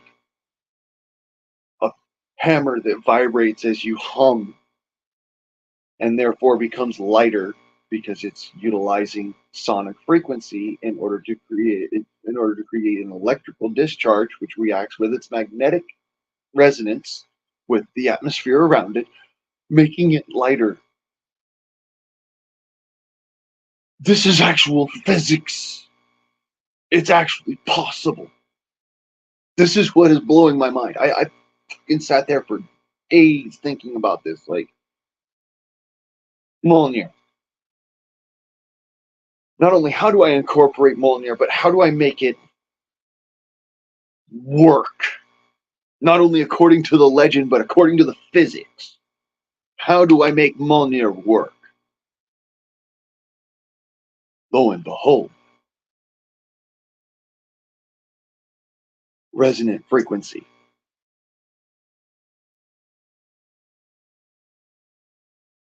With the right and proper alloys and the right and proper proportions and the right and proper design, resonant frequency would make the hammer react of the frequency's chord.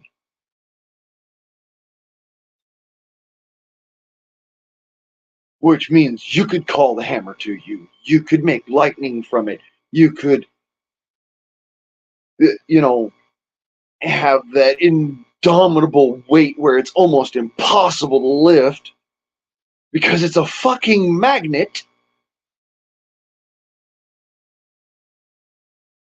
And yet, still be able to fly with it, say, because you're holding on to the hammer, and because the frequency that the hammer is vibrating at has charged it to a certain metastatic battery type level where it's utilizing the magnetics and the magnetic frequency in order to couple with the planetary electromagnetic frequency, the geomagnetic frequencies, and therefore becoming lighter and lighter and repulsing against the forces of geostatic electromagnetic force, which in turn makes it so that the hammer becomes so light that it works against the pull of gravity. These things are physically possible. The physics say it's possible. The mathematics are sound.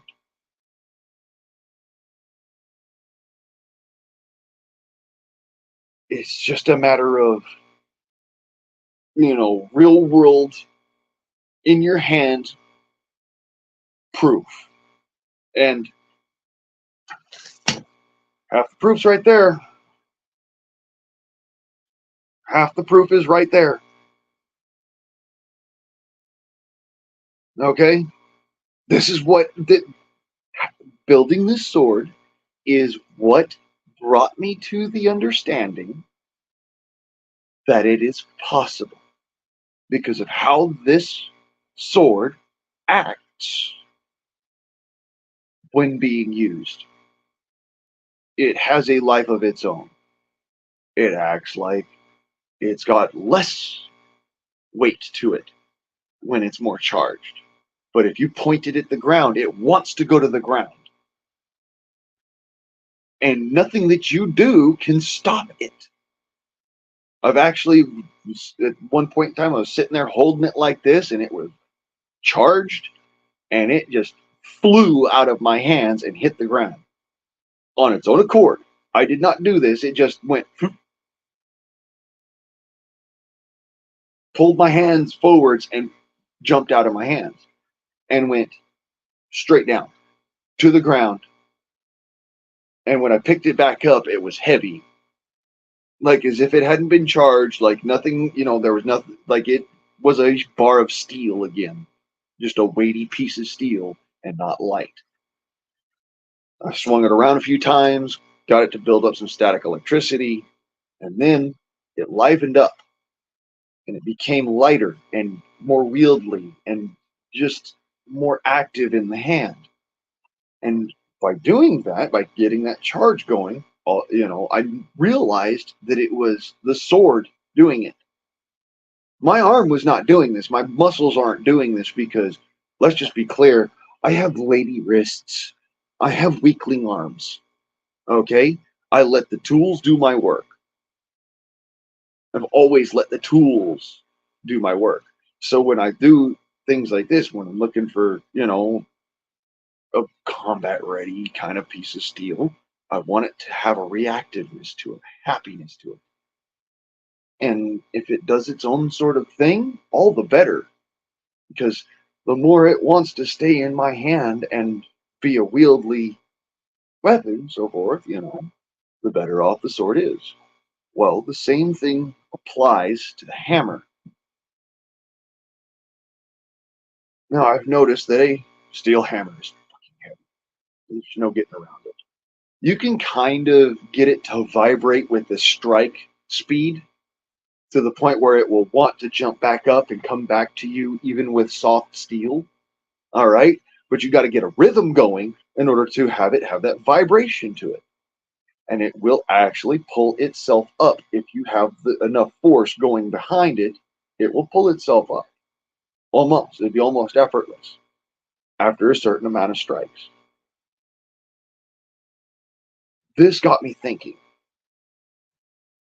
If you got a piece of steel hard enough to where you could make it vibrate with a resonant frequency like glass, and then also have an electrical charge enough to it to be able to utilize that resonant frequency to operate at a specific level above the ground, it would want to go there. And as long as you can control it in that interim, you have absolute control over said hammer or said sword. Now, what happens when you take two capacitors and you take the ends and you stick them together? You get a discharge, right? If one of those capacitors or both of those capacitors are charged, you get an atmospheric arc discharge. Are you starting to see where this is coming from? The hammer is a capacitor. The sword, by the nature of its construction, is its own capacitor. That is what this is all about. This wrapping here, you may not realize this, but where it separates right here all the way around, this is 1 unit piece of copper, and this is 1 unit piece of copper. One is attached to the blade, and the other one is simply in your hand. And this acts as your electromagnetic battery. This acts as your electromagnet. Okay, the whole sword acts as your electromagnet. And then this acts as your grounding piece, your grounding point, your alternative galvanic metal source. Okay, so you have an alternative galvanic metal source in the lead. You've got full separation of your galvanic metal source of the copper here under your hand, which is under constant reaction with the oils and salts in your hand. And you have another piece of copper here, which you can create a connection of circuitry.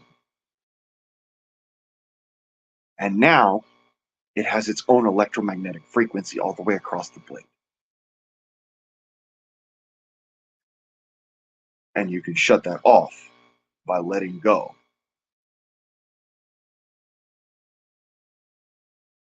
This is some really cool fucking science, man. I was amazed by this shit. So I sat back and I thought about it a little bit more. Now, how would you discharge something that has been charged to a certain extent? Well, there's two ways. There's two ways. One, it can find ground, which is to go to a grounding point like earth, moist earth, which is its own metastable battery and will create a neutralizing point. It will create a grounding point. Another thing that works is to completely counteract the frequency about which the capacitor, or in this case, the hammer, is vibrating at. And if you can completely counteract that wavelength,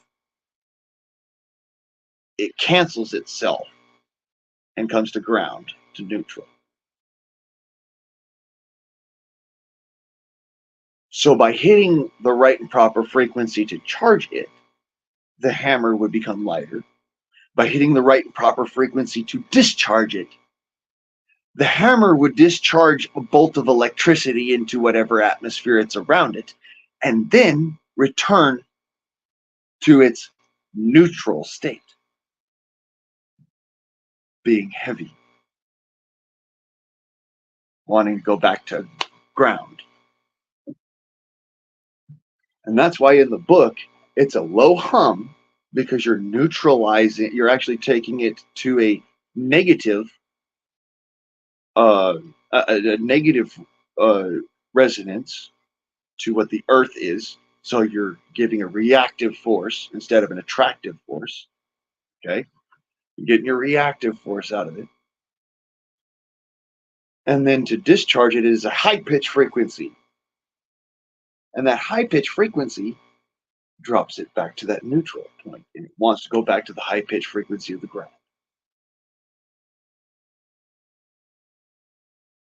I thought that was freaking incredible.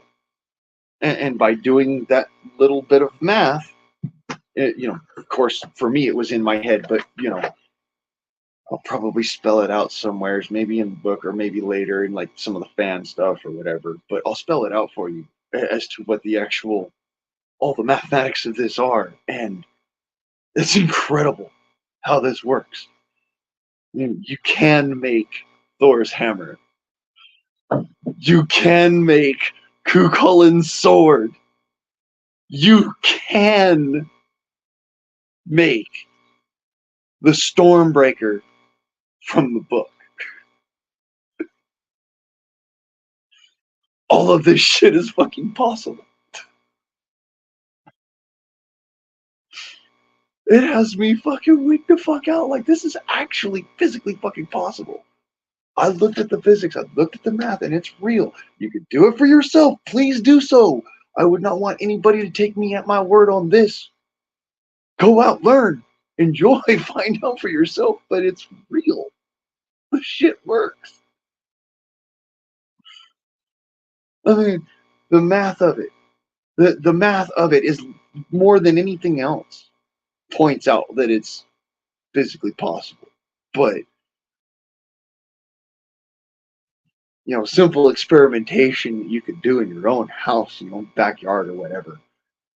You know, run your hands in a circle up and down, like really fast, so that you're almost pushing your own wind. All right, and big circles. All right, so you go full arm extension. As I'm sitting here talking, knocking over balls, you go full arm extension all the way out, all the way in, and all the way out again. And what will happen is you'll notice that at a certain point in that spiral of your hands, you become lighter, and at a certain point in that spiral of your hands, you become heavier. This is actual physics, actual fucking gravity. This is a reality that I'm trying to point out to you, and this is how the actual engine in the ship works. This is the trip of how this all works out, okay? The physics are sound. They even used this in order to launch a satellite into fucking orbit. Before I was born, they used these physics to do this. They have a satellite in orbit right now that works off of a motor that turns it from this exact concept. And you can go and look it up on NASA. All of that is there. You freaking the satellite works on this exact same concept of rotational energy being manipulated into a singular point can push a craft in one direction or another depending on its reactive pressures, using two counter-rotating disks.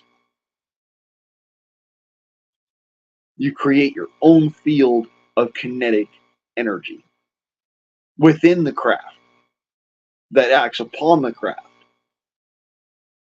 Okay? It is pretty much the same fucking design.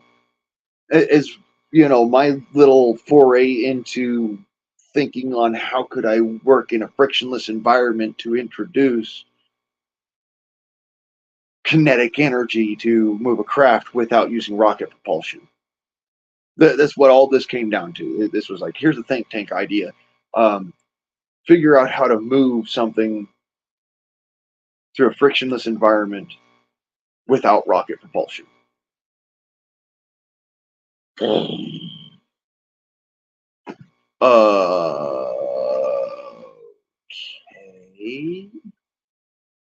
Um, well, they do have the gyroscopic uh, recalibration system on the SDO and on a couple of other satellites. That's one concept that might work, but it's only really good at small micro movements. It can't really do much except over lots of time and space. What if I took and ran a piston against those two counter rotating discs so that that piston each time reacts backwards and then has to return somehow, so a spring or an electromagnetic spring, and this comes back every time, and this reciprocating action of this one piece of weight going up and down in one linear set of travel will give me a forward motion. So now I'm introducing friction into a frictionless environment.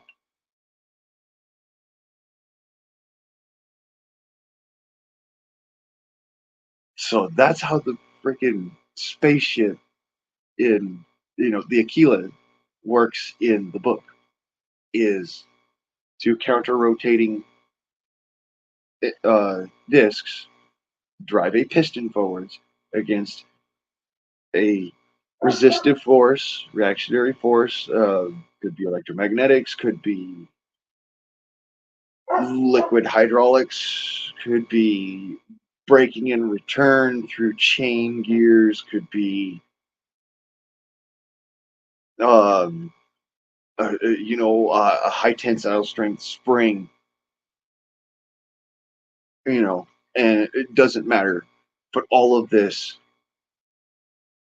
creates that friction through that frictionless environment of deep space. And it would create, if attached to the appropriate joinery, it could create the ability to move and maneuver in subspace, or in not so much subspace, but in just within a warp bubble, or allow you to maneuver for that matter in short hop. So it's the physics are amazing. When you really look into physics, it's really amazing how you can push something so far and then be able to come back with something like a kinetic warp drive, a real kinetic warp drive that would actually work. We're not going off of flu science. We're going off of things that freaking Aristotle and Archimedes knew about. We're going off of things that, the greatest inventors of all time would have turned around and said, oh, yeah, that'll work. Physics are sound. It all fucking works out. Yeah, all checks out. It works.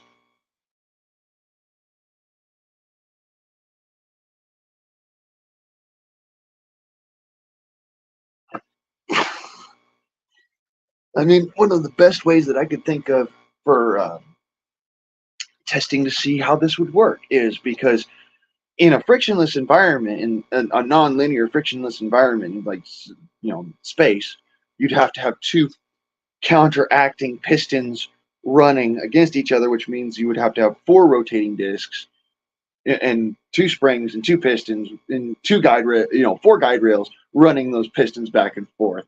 And so you'd have to have them alternating so that they keep you on your linear path of travel. But like in a linear frictionless environment like water, you could get away with just the one and be able to create forward motion theoretically speaking, like if you put this on top of like a floating surface, okay, like water, you float it on top of water on a floating surface, like a little putt-putt boat or something, and then you ran this little centripetal motor thing, it should be able to push that boat forwards or backwards. One way or the other, it would work. And it would all depend on, which way of the two forces, either the return force or your firing force was the greater. That comes down to ratio of return versus first impingement. See what I mean about that? Speech impediment I told you about. Anyways, so this has the ability to make it so that we could freaking supposedly do like intergalactic space travel and shit like that.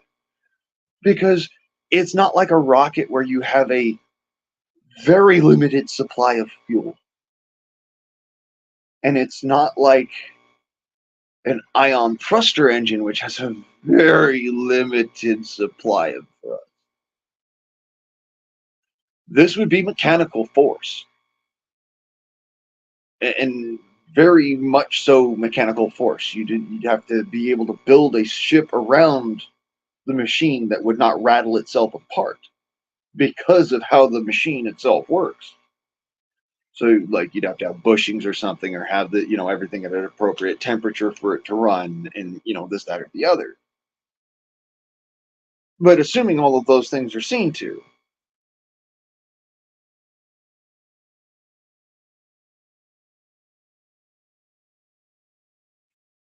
all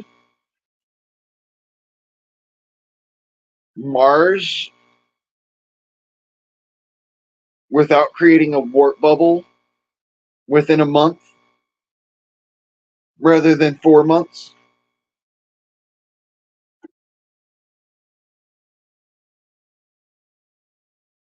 without creating a warp bubble, without super powered thrusters or any of that shit. Mars within a month. And you'd have to halfway through have to turn around and slow down, because that's how space travel works. So, you know, I try to, emphasize that with like the ships like the Abaddon and the ships like Azazel, in the book, that, they're you got to flip full 180 and fucking slow that bastard down, because, burn to get there, burn to slow down, Well, this would be a situation where you could burn halfway there, incredible fucking amounts of speed, flip around, burn the whole fucking way else there, the opposite way to slow down. And it would take that time and compress it, that you're actually in space. So we're knocking it down from 4 months or 6 months or 8 months down to 1 month. 4 years if you have to depart from the improper apogee to get back to Earth. Instead of 4 years, 1 year.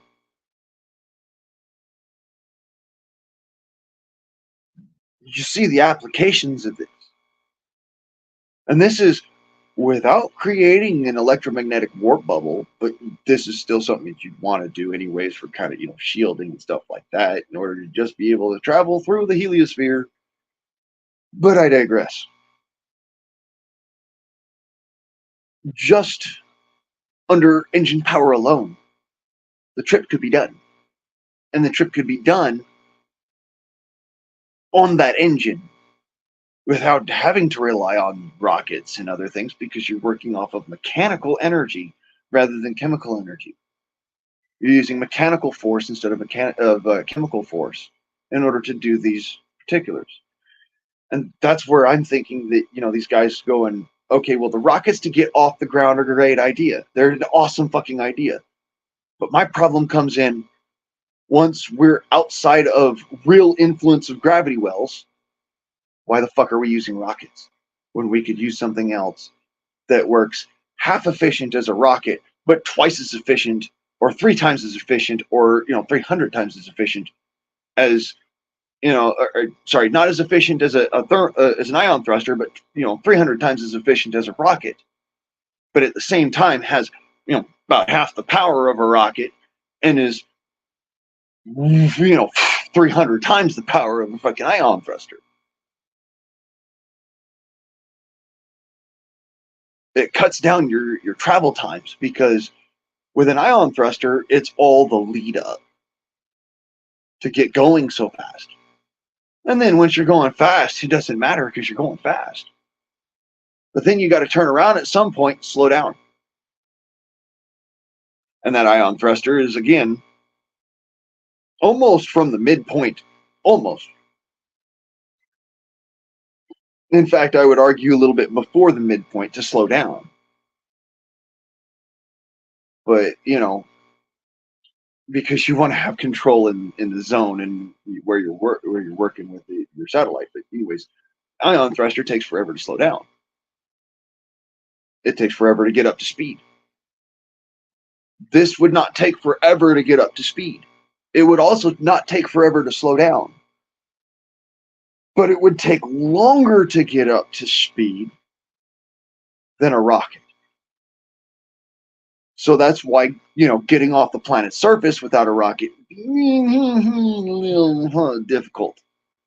You get a lot of fucking vibration out of that machine. You try to take it up off the planet's surface to get out of the atmosphere. You need a lot of vibration and a long travel time in order to get out of the gravity well.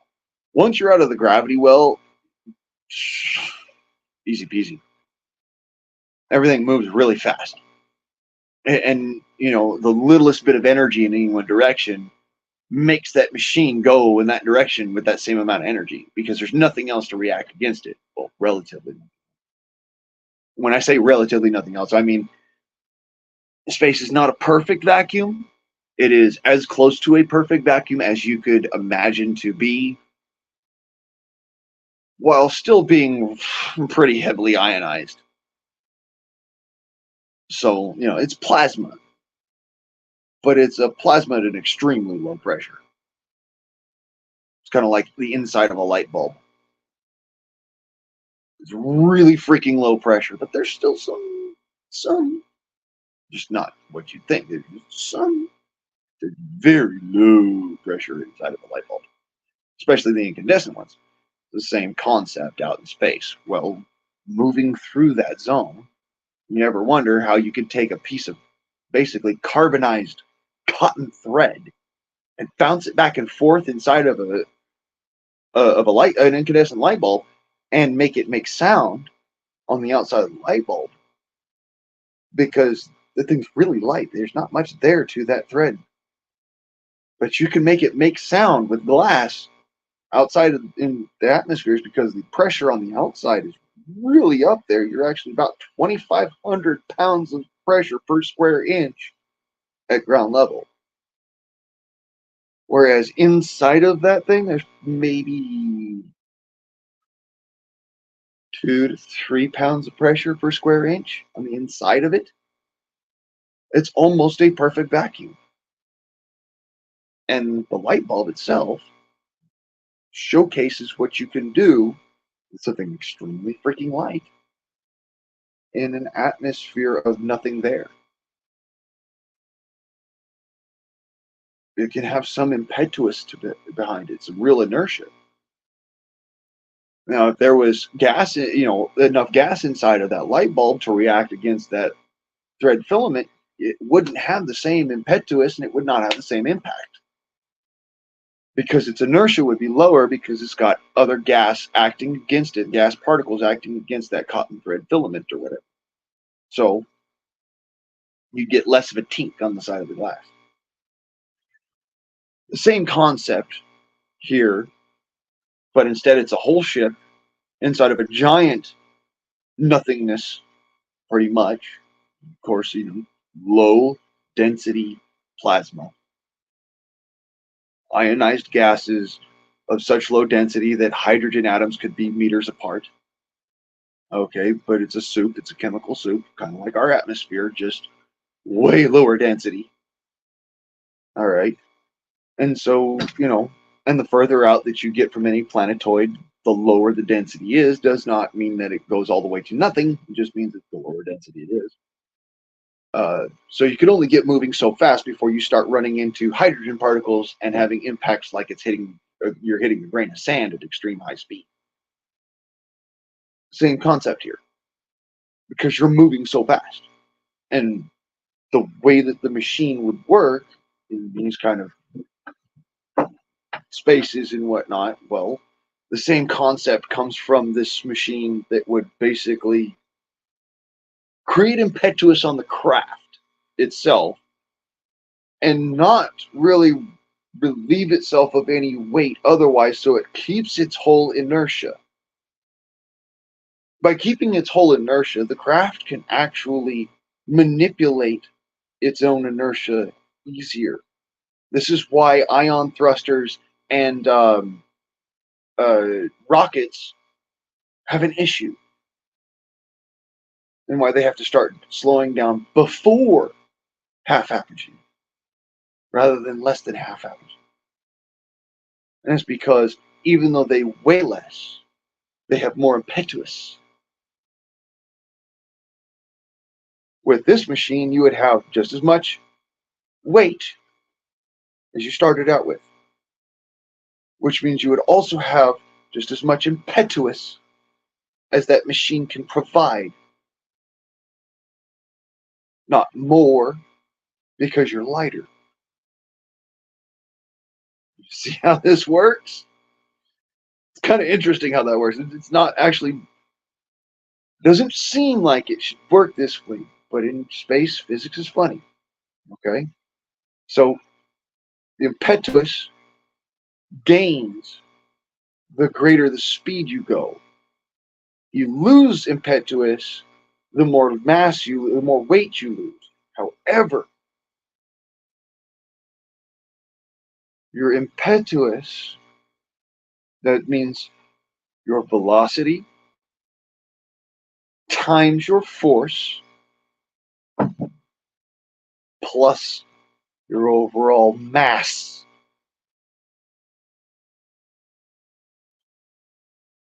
equal to acceleration squared. So it's force times force times force. It's force cubed. And what ends up happening is that force cubed, in other words, by losing weight, you're going faster. And because you're going faster and faster and faster and faster, but you're still losing that weight, when you flip it around, you have less weight to push against, but also less weight to push with.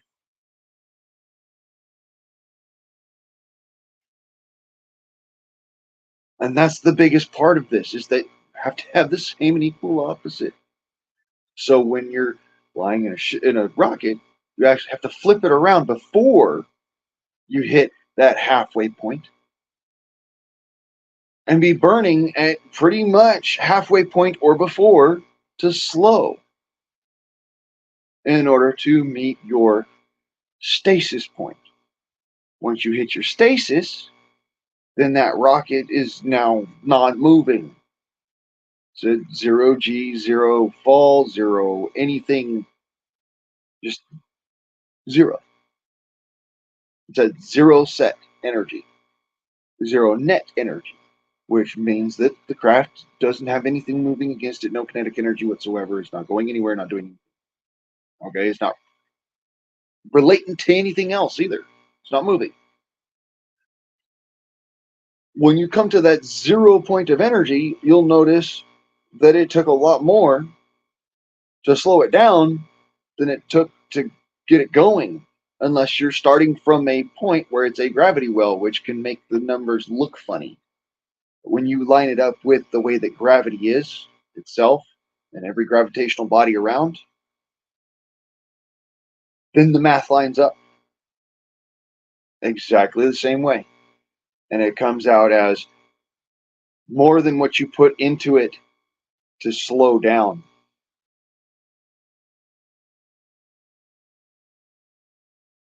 That's why I'm thinking, this might actually be a true halfway point uh, slowing burn, a true halfway point degrade burn, which means that you would go so fast that you would be a month ahead of schedule.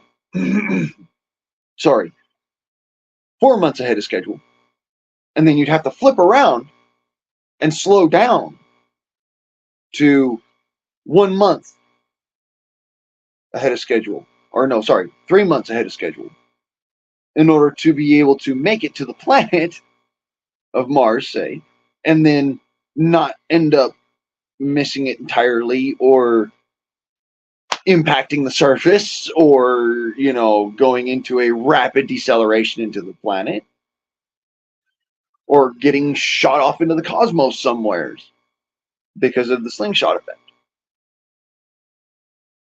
You're basically using gravity to move a vessel because you're creating kinetic energy inside of that vessel, making that vessel itself into its own kinetic force. By building up that kinetic force, it's got to go somewhere. You can only convert energy. You can't destroy it. So it's got to go somewhere. The law of conservation. It's thermodynamics at its finest. Some of it's going to end up as heat.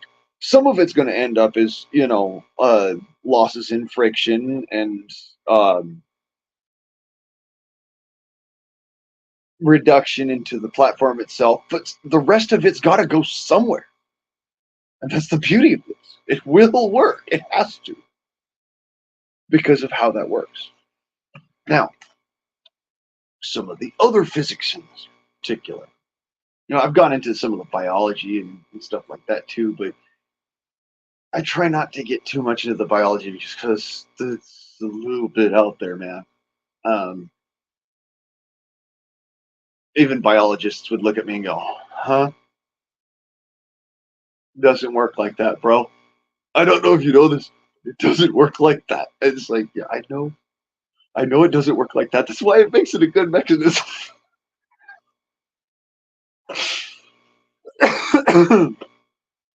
But my point it remains as you have the ability here to when you're reading this book to actually sit there and be like, okay, no, that's fucking possible. It's actually fucking plausible. Like I think I've seen this in like a MythBusters episode or something. You know, some of this shit is real. It could actually happen that exact way, and that's exactly how. Wow, and you know, so that's really graphic. Not sorry. But yeah, no. I try. I really do. I want to make a good book, a good story, like something you sit there and be like, you're an adult. Of course, you'd have to be an adult to read this shit. And even conceptualize half the shit I'm putting in there. But, you know, adults would read this and be like, all right, hell yeah, that'd work. That it fucking actually does work. Holy fuck, that actually works. And they're looking at you look at it and be like, wow, that, yeah. And that's why I wrote it that way. It was always about the myths and legends are real. And you only call them myths and legends because they seem fantastical and like they're not possible. I'm here to tell you they are perfectly possible. It just takes the right push in the right direction. Utilizing the correct amount of knowledge appropriate to that particular. There's a reason why I put a lot of emphasis and a lot of work, a lot of time into it. That book is all something for you. It's a mental recalibration, as it were, written for folks who understood things from a time when we didn't have cell phones. We couldn't make fake shit. It was all real. And it was real right now. Which is why, it's really hard for me to write a book for a long time that was anything less than just, wisdom for the ages or, absolute facts or something like that, Always something that was more on the level of I'm not a good fantasy writer. Turns out I'm a fantastic fantasy writer. Science fiction fantasy.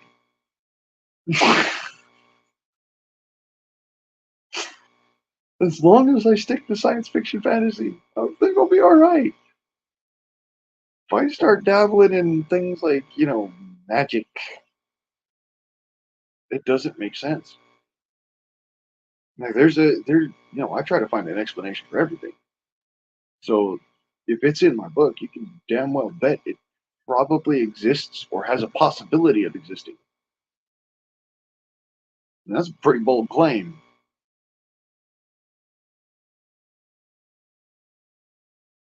Really bold claim. Nice. All right, I'm gonna go put him in, and they's pretty much done, y'all. I'll be right back.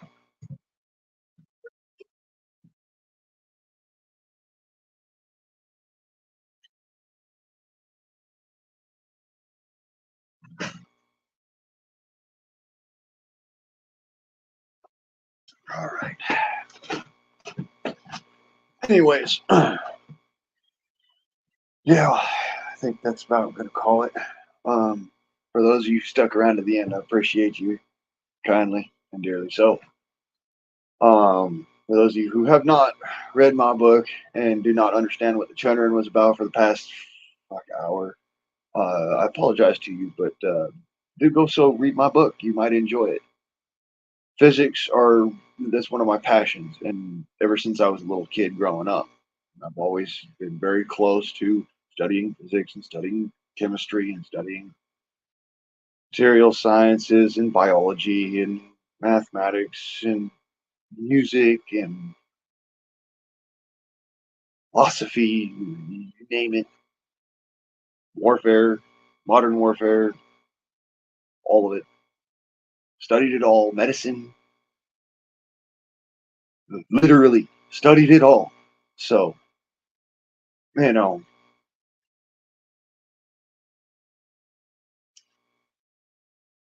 before you go walking that road to Hellwegen, um, yeah, read my book.